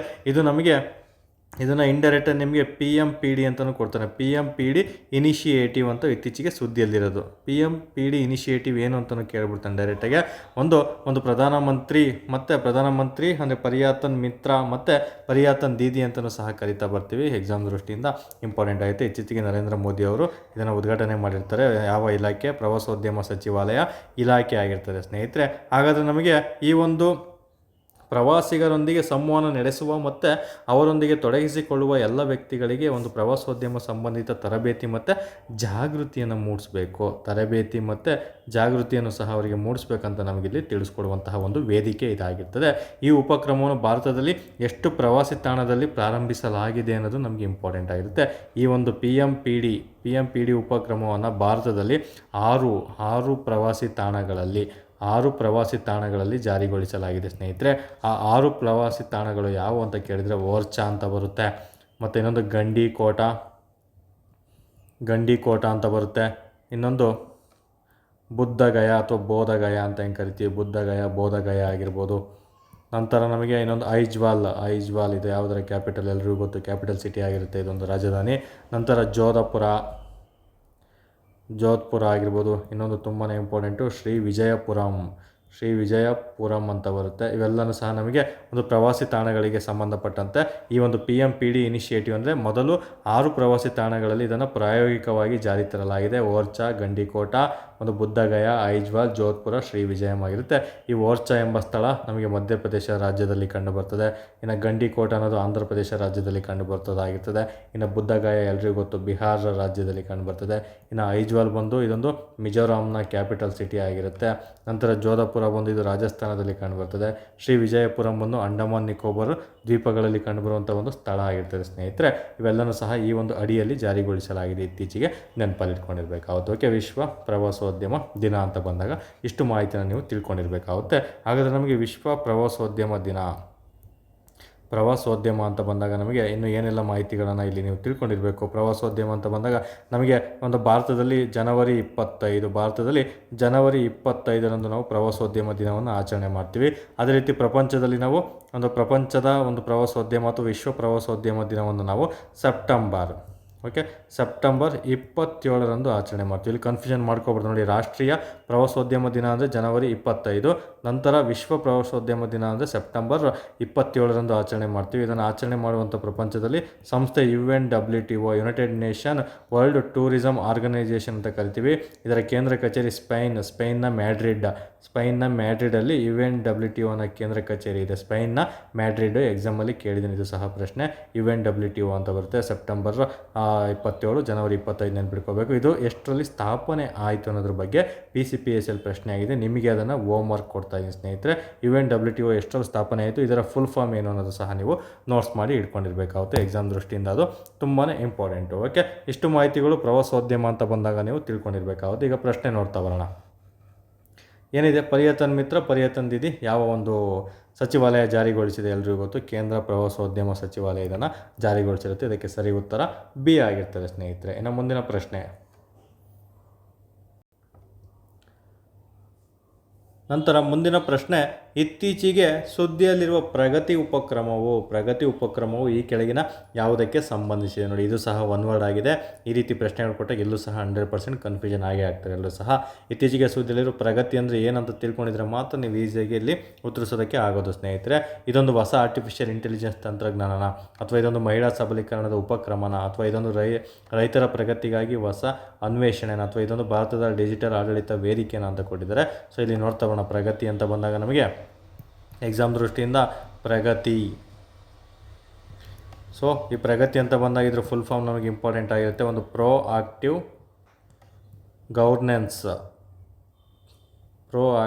ಗವರ್ನೆನ್ಸ್ ಆ್ಯಂಡ್ ಟೈಮ್ಲಿ ಇಂಪ್ಲಿಮೆಂಟೇಷನ್ ಅಂತ ಟಾಪಿಕ್ ಬರುತ್ತೆ. Timely implementation. ಓಕೆ, ಇಲ್ಲಿ ಗವರ್ನೆನ್ಸ್ ಅಂತ ಬಂದಾಗ ಆಲ್ಮೋಸ್ಟ್ ಎಲ್ಲ ಆಡಳಿತ ವೇದಿಕೆಗಳೇ ಆಗಿರ್ತವೆ. ಇಲ್ಲಿ ಪ್ರಗತಿ ಅಂತ ಬಂದಾಗ ಫುಲ್ ಫಾರ್ಮ್ ತಿಳ್ಕೊಂಡ್ಬಿಟ್ರೆ ಈಸಿಯಾಗಿ ಉತ್ತರಿಸ್ತಾ ಬರ್ಬೋದು ಸ್ನೇಹಿತರೆ. ಇತ್ತೀಚೆಗೆ ಇದು ಸುದ್ದಿಯಲ್ಲಿದೆ, ಯಾಕಂದರೆ ಆಕ್ಸ್ಫೋರ್ಡ್ ಯೂನಿವರ್ಸಿಟಿ ಎಲ್ರಿಗೂ ಗೊತ್ತು. ಇತ್ತೀಚೆಗೆ ಆಕ್ಸ್ಫೋರ್ಡ್ ಯೂನಿವರ್ಸಿಟಿ ವಿಶ್ವವಿದ್ಯಾಲಯವು ಒಂದು ದೇಶದ ಮೂಲ ಸೌಕರ್ಯ ಕ್ಷೇತ್ರದ ಅಭಿವೃದ್ಧಿಯಲ್ಲಿ ಭಾರತದ ಡಿಜಿಟಲ್ ಆಡಳಿತ ವೇದಿಕೆಯನ್ನು ಜಾರಿಗೊಳಿಸಲಾಯಿತು. ಅದೇ ಪ್ರಗತಿ ಆಗಿರುತ್ತೆ. ಇದು ಆಲ್ರೆಡಿ ಜಾರಿ ಬಂದಿದ್ದು ಒಂದು ಮಾರ್ಚ್ 15, 2015ರಲ್ಲಿ ಜಾರಿಗೆ ಬಂದಿರ್ತದೆ ಸ್ನೇಹಿತರೆ. ಇದರ ಉಪಕ್ರಮದ ಸಲುವಾಗಿ ಇತ್ತೀಚೆಗೆ ಒಂದು ಆಕ್ಸ್ಫೋರ್ಡ್ ಯೂನಿವರ್ಸಿಟಿ ಮತ್ತೆ ಇದರ ಒಂದು ಹಲವಾರು ರೀತಿಯ ಬದಲಾವಣೆಗಳನ್ನು ಎತ್ತಿ ತೋರಿಸಿದೆ. ಹಲವಾರು ರೀತಿಯ ಒಂದು ಬದಲಾವಣೆಯನ್ನು ಇತ್ತೀಚೆಗೆ ಪ್ರಗತಿ ಒಂದು ಉಪಕ್ರಮದಲ್ಲಿ ಇತ್ತೀಚೆಗೆ ಆಕ್ಸ್ಫೋರ್ಡ್ ಯೂನಿವರ್ಸಿಟಿ ಅಪ್ಡೇಟ್ ಮಾಡಿದೆ. ಹಾಗಾಗಿ ಇದು ಸುದ್ದಿಯಲ್ಲಿದೆ. ಪ್ರಗತಿ ಅನ್ನೋದು ಆ ಕಾಲದಲ್ಲಿ 2015ರಲ್ಲಿ ತುಂಬಾ ಇಂಪಾರ್ಟೆಂಟ್ ಆಗಿತ್ತು. ಯಾಕಂದರೆ ಇದೇನು ನಮಗೆ ಈ ಆಡಳಿತ ಅಂತ ಕರಿತೀವಿ, ಈ ಗವರ್ನೆನ್ಸ್, ಈ ಆಡಳಿತ ಅಂತ ಕರಿತೀವಿ. ನಂತರ ಈ ಪಾರದರ್ಶಕತೆ, ಈ ಟ್ರಾನ್ಸ್ಪರೆಂಟ್ ಅಂತ ಹೆಂಗೆ ಕರಿತೀವಿ, ಈ ಪಾರದರ್ಶಕತೆ ಆಗಿರ್ಬೋದು, ಟ್ರಾನ್ಸ್ಪರೆಂಟ್, ಇವೆಲ್ಲ PSIಗೆ ಓದ್ತಿರೋ ಇಂಥವೆಲ್ಲ ಓದ್ಕೋಬೇಕು. ಈ ಅಡ್ಮಿನಿಸ್ಟ್ರೇಟಿವ್ ಅಂದರೆ ಏನು, ಈ ಪಾರದರ್ಶಕತೆ ಟ್ರಾನ್ಸ್ಪರೆಂಟ್ ಅಂತ ಕರಿತಾ ಬರ್ತೀವಿ. ಮತ್ತು ಈ ಹೊಣೆಗಾರಿಕೆ ಒಂದು ರೆಸ್ಪಾನ್ಸಿಬಿಲಿಟಿ ಅಂತ ಕರಿತಾ ಬರ್ತೀವಿ. ಇವೆಲ್ಲ ಈ ವೇದಿಕೆಗಳನ್ನು ಕಲ್ಪಿಸಿಕೊಟ್ಟಿದ್ದೆ ನಮಗೆ ಒಂದು ಪ್ರಗತಿ ಉಪಕ್ರಮ ಆಗಿರುತ್ತೆ. ಅದನ್ನು ಸಹ ಎಕ್ಸಾಮ್ ದೃಷ್ಟಿಯಿಂದ ಇಂಪಾರ್ಟೆಂಟ್. ಏನು ನಮಗೆ ಪ್ರಮುಖ ಪಾಲುದಾರರು ಇರ್ತಾರಲ್ಲ, ನಮಗೆ ಪಾಲುದಾರರು ಏನಿರ್ತಾರೆ, ಇನ್ವೆಸ್ಟ್ಮೆಂಟ್ ಮಾಡೋರು, ಪ್ರಮುಖ ಪಾಲುದಾರರೊಂದಿಗೆ ನೈಜ ಸಮಯದ ಉಪಸ್ಥಿತಿ ಮತ್ತು ವಿನಿಮಯ. ಅವರಿಗೆ ಪಾಲುದಾರ ಏನು ಇನ್ವೆಸ್ಟ್ಮೆಂಟ್ ಮಾಡಿರ್ತಾನೆ ಅವ್ರಿಗೆ ಯಾವ ಸಮಯದಲ್ಲಿ ಬೇಕಾದ್ರೂ ನೋಡ್ಕೊಂಡು ಅದ್ರ ಬಗ್ಗೆ ಯಾವ ರೀತಿ ಗ್ರೋತ್ ಆಗ್ತಾ ಇದೆ, ಅದು ಗ್ರೋತ್ ಇದೆಯಾ ಇಲ್ಲೋ, ಅಥವಾ ಯಾವ ರೀತಿ ನಾವು ಅದಕ್ಕೆ ಇನ್ವೆಸ್ಟ್ಮೆಂಟ್ ಮಾಡಬೇಕು, ಅಲ್ಲಿ ನಾವು ಯಾವ ರೀತಿ ಎಕ್ಸ್ಚೇಂಜ್ ಮಾಡ್ಕೋಬೇಕು ಈ ಒಂದು ವೇದಿಕೆಗಳ ಮೂಲಕ ಅನ್ನೋದ್ರ ಬಗ್ಗೆ ಮಾಹಿತಿಯನ್ನು ಈ ಪ್ರಗತಿ ಉಪಕ್ರಮ ಕಲ್ಪಿಸಿ ಕೊಟ್ಟಿರ್ತದೆ ಸ್ನೇಹಿತರೆ. ಜಸ್ಟ್ ಪ್ರಗತಿ ಅಂದರೆ ಇದೊಂದು ನಮಗೆ ಈ ಗವರ್ನೆನ್ಸಿಗೆ ಸಂಬಂಧಪಟ್ಟಿದ್ದಂತ ನೆನ್ಪಿಟ್ಕೊಳ್ಳಿ. ಮತ್ತು ನಮಗೆ ಜನಸಾಮಾನ್ಯರ ಕುಂದುಕೊರತೆಗೋಸ್ಕರ ಇದು ಸ್ಥಾಪನೆ ಮಾಡಿದ್ದು. ಜನಸಾಮಾನ್ಯರ ಒಂದು ಕುಂದುಕೊರತೆ ಪರಿಹರಿಸೋದಕ್ಕೋಸ್ಕರ, ಜನಸಾಮಾನ್ಯರ ಕುಂದುಕೊರತೆಗಳನ್ನು ಪರಿಹರಿಸುವ ಗುರಿಯನ್ನು ಹೊಂದಿರುವಂಥ ಸಮಗ್ರ ಮತ್ತು ಸಂವಾದಾತ್ಮಕ ಡಿಜಿಟಲ್ ಆಡಳಿತದ ವೇದಿಕೆಯೇ ಇದಾಗಿರ್ತದೆ. ಇದು ಯಾವ ಯೋಜನೆ ಅಂತ ಕೇಳಿದರೆ ಕೇಂದ್ರ ಸೆಂಟ್ರಲ್ದ ಅಥವಾ ಸ್ಟೇಟಿಂದ ಅಂತ ಕೇಳಿದರೆ ಕೇಂದ್ರ ಮತ್ತು ರಾಜ್ಯ. ಓಕೆ, ಕೇಂದ್ರ ಮತ್ತು ರಾಜ್ಯ ಸರ್ಕಾರಗಳ ಒಂದು ಪ್ರಮುಖ ಯೋಜನೆ, ಎರಡು ಸಹ ಮಿಕ್ಸ್ ಮಾಡಿರುವಂಥ ಯೋಜನೆ ಪ್ರಗತಿ ಯೋಜನೆ ಆಗಿರುತ್ತೆ. ಜನಸಾಮಾನ್ಯರ ಕುಂದುಕೊರತೆ ಪರಿಹರಿಸುವಂತಹ ಒಂದು ಯೋಜನೆ ಇದಾಗಿರ್ತದೆ ಸ್ನೇಹಿತರೆ. ನಮಗೆ ಇದು ಏಕಕಾಲದಲ್ಲಿ ಮೇಲ್ವಿಚಾರಣೆ ಮತ್ತು ಪರಿಶೀಲನೆಯನ್ನು ಸಹ ಇದರಲ್ಲಿ ಮಾಡ್ತಾ ಬರ್ಬೋದು. ನಮಗೆ ಮೇಯ್ನು ಪಾಲುದಾರರಿಗೆ ನೈಜ ಸಮಯದಲ್ಲಿ ಒಂದು ಉಪಸ್ಥಿತಿ ಮತ್ತು ವಿನಿಮಯವನ್ನು ಕಾಯ್ದುಕೊಳ್ಳೋಕ್ಕೋಸ್ಕರ ಜಾರಿಗೆ ತಂದಂತಹ ವೇದಿಕೆಯೇ ಪ್ರಗತಿ ವೇದಿಕೆ ಆಗಿರ್ತದೆ ಸ್ನೇಹಿತರೆ. ಓಕೆ, ಪ್ರಗತಿ ಬಗ್ಗೆ ಇಷ್ಟು ಮಾಹಿತಿಯನ್ನು ನೀವು ತಿಳ್ಕೊಂಡಿರಬೇಕಾಗುತ್ತೆ. ಇನ್ನು ನಮಗೆ ಇದನ್ನು ಏನು ಡಿಜಿಟಲ್ ಇಂಡಿಯಾದ ಸಲುವಾಗಿ ಮಾರ್ಚ್ 15, 2015 ಜಾರಿಗೆ ತರಲಾಯಿತು. ನಮಗೆ ಡಿಜಿಟಲ್ ಇಂಡಿಯಾ ಅಂತ ಬಂದಾಗ 2015 ಒಂದು ಜುಲೈ 1 ಡಿಜಿಟಲ್ ಇಂಡಿಯಾನ ಭಾರತದಲ್ಲಿ ಪ್ರಧಾನಮಂತ್ರಿ ನರೇಂದ್ರ ಮೋದಿ ಅವರು ಜಾರಿಗೆ ತಂದಿರ್ತಾರೆ. ಅದನ್ನು ಸಹ ನಮಗೆ ಇಂಪಾರ್ಟೆಂಟ್ ಆಗಿರುತ್ತೆ. ನಂತರ ಇನ್ನೊಂದು ಏನು ಸ್ಕಿಲ್ ಇಂಡಿಯಾನು ಸಹ ಅಷ್ಟೇ ಆವಾಗಲೇ ಜಾರಿಗೆ ಬರೋದು. ಯಾವಾಗ ಒಂದು ಜುಲೈ 15, 2015 ಸ್ಕಿಲ್ ಇಂಡಿಯಾ ಜಾರಿಗೆ ಬಂದಿರ್ತದೆ. ಇದನ್ನು ಸಹ ಎಕ್ಸಾಮ್ ದೃಷ್ಟಿಯಿಂದ ನಮಗೆ ಇಂಪಾರ್ಟೆಂಟ್ ಆಗಿರುತ್ತೆ. ಇನ್ನು ಪ್ರಧಾನಮಂತ್ರಿ ಆವಾಸ್ ಯೋಜನೆ 2015 ಜಾರಿಗೆ ಬಂದಿರುತ್ತೆ. ಇನ್ನು ಪ್ರಧಾನಮಂತ್ರಿ ಕೌಶಲ್ ವಿಕಾಸ್ ಯೋಜನೆ ಆಗಿರ್ಬೋದು, ಮತ್ತು ಅಟಲ್ ಪಿಂಚಾಣಿ ಯೋಜನೆ ಆಗಿರ್ಬೋದು, ಇವೆಲ್ಲ 2015 ಜಾರಿಗೆ ಬಂದಂಥವು. ಏನೋ ನರೇಂದ್ರ ಮೋದಿ ಅವರು ಪ್ರಧಾನಮಂತ್ರಿಯಾಗಿ ಆಯ್ಕೆ ಆಗ್ತಾರಲ್ಲ 2015 ಮತ್ತು 2014 ತುಂಬ ಯೋಜನೆಗಳು ಜಾರಿಗೆ ತಂದಿರೋದು ಇಂಪಾರ್ಟೆಂಟ್ ಆಗಿರುತ್ತೆ. ತದನಂತರ ಇತ್ತೀಚೆಗೆ ಯಾವುದಾದ್ರೂ ಯೋಜನೆಗಳು ಜಾರಿಗೆ ತಂದಿದ್ದರೆ ಅದನ್ನು ಸಹ ನಮಗೆ ಎಕ್ಸಾಮ್ ದೃಷ್ಟಿಯಿಂದ ತುಂಬಾ ಇಂಪಾರ್ಟೆಂಟ್ ಆಗಿರ್ತದೆ ಸ್ನೇಹಿತರೆ. ನಂತರ ನಮಗೆ ಪ್ರಧಾನಮಂತ್ರಿ ಒಂದು ಗ್ರಾಮ್ ಸಡಕ್ ಯೋಜನೆ ಪದೇ ರಿಪೀಟ್ ಆಗಿರುವಂಥ ಪ್ರಶ್ನೆ PCPSIಗೆ. ಇದು 2000ನೇ ಇಸವಿಯಲ್ಲಿ ಜಾರಿಗೆ ತಂದಂತಹ ಒಂದು ಯೋಜನೆ ಆಗಿರುತ್ತೆ. ನಂತರ ಅಂತ್ಯೋದಯ ಅನ್ನ ಯೋಜನೆ AAY ಅಂದರೆ ಏನಂತ ಕೇಳಿದ್ರೆ ಇದು ಸಹ 2000ನೇ ಇಸವಿಯಲ್ಲಿ ಜಾರಿಗೆ ಬಂದಂತಹ ಒಂದು ಯೋಜನೆ ಆಗಿರುತ್ತೆ. ನಂತರ JRY ಜವಾಹರ್ಲಾಲ್ ರೋಜ್ಗಾರ್ ಯೋಜನೆ 1989 ಜಾರಿಗೆ ಬಂದಿದೆ. ಇದನ್ನು ಸಹ ತುಂಬ ಬಾರಿ ರಿಪೀಟ್ ಆಗಿರುವಂತಹ ಯೋಜನೆ ಆಗಿರುತ್ತೆ. ಇನ್ನು ಪ್ರಧಾನಮಂತ್ರಿ ರೋಜ್ಗಾರ್ ಯೋಜನೆ 1993 ಜಾರಿಗೆ ಬಂದಿರುತ್ತೆ. ನಂತರ ನಮಗೆ IRDP ಫುಲ್ ಫಾರ್ಮ್ ನೀವೇ ನೋಟ್ ಮಾಡಿ ಇಟ್ಕೋಬೇಕು, ತುಂಬಾ ಇಂಪಾರ್ಟೆಂಟು. ಸಮಗ್ರ ಗ್ರಾಮೀಣ ಅಭಿವೃದ್ಧಿ ಕಾರ್ಯಕ್ರಮ ಅಂತ ನಾನು ಇಂಗ್ಲೀಷಲ್ಲಿ ಹೇಳಿದ್ದೀನಿ, ಬಟ್ ಕನ್ನಡದಲ್ಲಿ ಹೇಳಿದ್ದೀನಿ. ಇದನ್ನು ಇಂಗ್ಲೀಷಲ್ಲೇ ನಿಮಗೆ ಫುಲ್ ಫಾರ್ಮ್ ಕೇಳಿದ್ದಾನೆ. ಸೊ ಹಾಗಾಗಿ ನಿಮಗೆ ಅದು ಹೋಮ್ವರ್ಕ್ ಕೊಡ್ತಾ ಇದ್ದೀನಿ. ಇದು 1979-80ನೇ ಇಸವಿಯಲ್ಲಿ ಇದನ್ನು ಜಾರಿಗೆ ತರಲಾಗಿರ್ತದೆ ಸ್ನೇಹಿತರೆ. ನಂತರ ನಮಗೆ ಅಂತ್ಯೋದಯ ಅನ್ನ ಯೋಜನೆ ಆಯಿತು. ಇನ್ನು ತುಂಬಾ ಯೋಜನೆಗಳು ನಮಗೆ ಎಕ್ಸಾಮ್ ದೃಷ್ಟಿಯಿಂದ ಇಂಪಾರ್ಟೆಂಟ್ ಆಗಿರುತ್ತೆ. ಒಂದು NRLM, ಓಕೆ, NRLM ಅಂತ ಬರುತ್ತೆ, ರಾಷ್ಟ್ರೀಯ ಗ್ರಾಮೀಣ ಜೀವನೋಪಾಯ ಅಭಿಯಾನ. ಇದನ್ನು ಸಹ ಇಂಗ್ಲೀಷಲ್ಲಿ ನೀವೇ ಒಂದು ಗೂಗಲ್ ಸರ್ಚ್ ಮಾಡಿ ಬರೆದಿಟ್ಕೋಬೇಕು. ಇದನ್ನು ಸಹ ಫುಲ್ ಫಾರ್ಮ್ ರಿಪೀಟ್ ಆಗಿದೆ, ಇದ್ರ ಫುಲ್ ಫಾರ್ಮ್ ರಿಪೀಟ್ ಆಗಿದೆ, ಇದ್ರ ಫುಲ್ ಫಾರ್ಮ್ ರಿಪೀಟ್ ಆಗಿದೆ, ಇದು ಫುಲ್ ಫಾರ್ಮ್ ಸಹ ರಿಪೀಟ್ ಆಗಿದೆ. ಏನು ಎಕ್ಸಾಮಲ್ಲಿ ಕೇಳಿದರೆ ಅವನಷ್ಟೇ ರಿವಿಷನ್ ಮಾಡ್ಕೊಡ್ತಾ ಬಂದಿದ್ದೀನಿ. ಬಟ್ ನಮಗೆ ಹಳೇ ಒಂದು 1950ರಿಂದ ಏನು ಮೊದಲನೇ ಪಂಚವಾರ್ಷಿಕ ಯೋಜನೆಗಳೆಲ್ಲ ಏನು ಬಂದವು ಅಲ್ಲಿಂದನೂ ಸಹ ನಮಗೆ ಎಕ್ಸಾಮ್ ದೃಷ್ಟಿಯಿಂದ ಯಾವೆಲ್ಲ ಯೋಜನೆಗಳು ಯಾವ ಒಂದು ಪಂಚವಾರ್ಷಿಕ ಯೋಜನೆಯಲ್ಲಿ ಜಾರಿಗೆ ಬಂದು ಅಂತಲೂ ಸಹ ಪ್ರಶ್ನೆಗಳನ್ನು ಕೇಳಲಾಗ್ತದೆ. ತುಂಬ ಇಂಪಾರ್ಟೆಂಟ್ ಆಗಿರುವಂತಹ ಯೋಜನೆಗಳು, ಹೆಸರು ಮಾಡಿದಂತಹ ಯೋಜನೆಗಳು ಸಹ ನಮಗೆ ಎಕ್ಸಾಮಲ್ಲಿ ಪದೇ ರಿಪೀಟ್ ಆಗ್ತವೆ. ಫಾರ್ ಎಕ್ಸಾಂಪಲ್ ನೋಡಿ, ಈ ಒಂದು ಯಾವ್ದು ಬರುತ್ತೆ, ಒಂದು ಸ್ವರ್ಣ ಆಗಿರ್ಬೋದು, ಸ್ವರ್ಣ ಜಯಂತಿ ಗ್ರಾಮ್ ಸ್ವರಾಜ್ಗಾರ್ ಯೋಜನೆ ಅಂತ ಬರುತ್ತೆ. ಓಕೆ, ಸ್ವರ್ಣ ಜಯಂತಿ ಗ್ರಾಮ್ ಸ್ವರಾಜ್ಗಾರ್ ಯೋಜನೆ ಅಂತ ಬರುತ್ತೆ. ಇದು 1999 ಜಾರಿಗೆ ಬಂದಿರುತ್ತೆ. ಇದನ್ನು ಸಹ ಎಕ್ಸಾಮಲ್ಲಿ ಪ್ರಶ್ನೆ ಕೇಳಿದ್ದೀನಿ. ಗಂಗಾ ಕಲ್ಯಾಣ ಯೋಜನೆ 1997-98 ಇದನ್ನು ಸಹ ಇಂಪಾರ್ಟೆಂಟ್ ಆಗಿರುತ್ತೆ. ಸ್ವರ್ಣ ಜಯಂತಿ ಶಹರಿ ರೋಜ್ಗಾರ್ ಯೋಜನೆ 1997 ಜಾರಿಗೆ ಬಂದಿರುತ್ತೆ. ಇವೆಲ್ಲ ಯೋಜನೆಗಳು ಎಕನಾಮಿಕ್ಸ್ ಅರ್ಥಶಾಸ್ತ್ರ ಟಾಪಿಕ್ ಓದಬೇಕಾದ್ರೆ ನಿಮಗೆ ಆರ್ಥಿಕ ಯೋಜನೆಗಳಂತ ಟಾಪಿಕ್ ಬರುತ್ತೆ. ಆ ಆರ್ಥಿಕ ಯೋಜನೆಗಳಲ್ಲಿ ಇವೆಲ್ಲ ಯೋಜನೆಗಳನ್ನು ನೀವು ಓದ್ಕೋಬೇಕಾಗುತ್ತೆ. ಎಲ್ಲ ಪುಸ್ತಕಗಳಲ್ಲೂ ಕೊಟ್ಟಿರ್ತಾರೆ ಸ್ನೇಹಿತರೆ. ಓಕೆ, ಇಷ್ಟು ಸಹ ಇವತ್ತಿನ ಒಂದು ಕರೆಂಟ್ ಅಫೇರ್ಸ್ನ ಟಾಪಿಕ್ ಆಗಿರುತ್ತೆ. ಇಷ್ಟು ಚೆನ್ನಾಗಿ ಓದ್ಕೊಳ್ಳಿ. ಆಲ್ರೆಡಿ ಹೇಳಿದ್ದೀನಿ, ಕರೆಂಟ್ ಅಫೇರ್ಸ್ ಅಂತ ಬಂದಾಗ ನಾನು ಮೇನ್ ಇಂಪಾರ್ಟೆಂಟ್ ಆಗಿರುವಂತಹ ಟಾಪಿಕ್ಗಳನ್ನು ತೊಗೊಂಡು ನಿಮಗೆ ಇಲ್ಲಿ ಪ್ರಶ್ನೆಗಳನ್ನು ಹಾಕಿ ನಿಮಗೆ ಅದಕ್ಕೆ GK ಸಂಬಂಧಪಟ್ಟಂತೆ ಎಕ್ಸ್ಪ್ಲನೇಷನನ್ನು ನೀಡ್ತಾ ಬರ್ತೀನಿ ಸ್ನೇಹಿತರೆ. ಇಷ್ಟು ಹೇಳ್ತಾ ಈ ಒಂದು ಕ್ಲಾಸಸ್ಸನ್ನು ಮುಗಿಸ್ತಾ ಇದ್ದೀನಿ. ಧನ್ಯವಾದಗಳು. ಓಕೆ ಸಾರಿ, ಪ್ರಶ್ನೆಗೆ ನಾನು ಉತ್ತರ ಹೇಳೋದನ್ನು ಮರ್ತುಬಿಟ್ಟೆ ಇಲ್ಲಿ. ಈಗ ಇತ್ತೀಚೆಗೆ ಸುದ್ದಿಯಲ್ಲಿರುವ ಪ್ರಗತಿ ಉಪಕ್ರಮ ಈ ಕೆಳಗಿನ ಯಾವುದಕ್ಕೆ ಸಂಬಂಧಿಸಿದೆ ಅಂತ ಪ್ರಶ್ನೆ ಕೇಳಿದ್ದೀನಿ. ಆಲ್ರೆಡಿ ಹೇಳಿದೆ, ಇದೊಂದು ಗವರ್ನೆನ್ಸಿಗೆ ಸಂಬಂಧಪಟ್ಟಿದ್ದು. ಇದೊಂದು ಭಾರತದ ಡಿಜಿಟಲ್ ಆಡಳಿತ ವೇದಿಕೆ, ಈ ರೀತಿಯೂ ಪ್ರಶ್ನೆ ಕೇಳ್ತಾನೆ. ಇದೊಂದು ಭಾರತದ ಡಿಜಿಟಲ್ ಆಡಳಿತದ ವೇದಿಕೆಗೆ ಸಂಬಂಧಪಟ್ಟಿದ್ದು, ಅಂದರೆ proactive governance and timely ಇಂಪ್ಲಿಮೆಂಟೇಷನ್ಗೆ ಸಂಬಂಧಪಟ್ಟಂತಹ ಒಂದು ಯೋಜನೆ ಆಗಿರ್ತದೆ ಸ್ನೇಹಿತರೆ, ನೆನಪಲ್ಲಿರಬೇಕು. ಓಕೆ, ಇಷ್ಟು ಸಹ ಇವತ್ತಿನ ಕ್ಲಾಸಸ್ ಆಗಿರುತ್ತೆ ಸ್ನೇಹಿತರೆ. ಧನ್ಯವಾದಗಳು.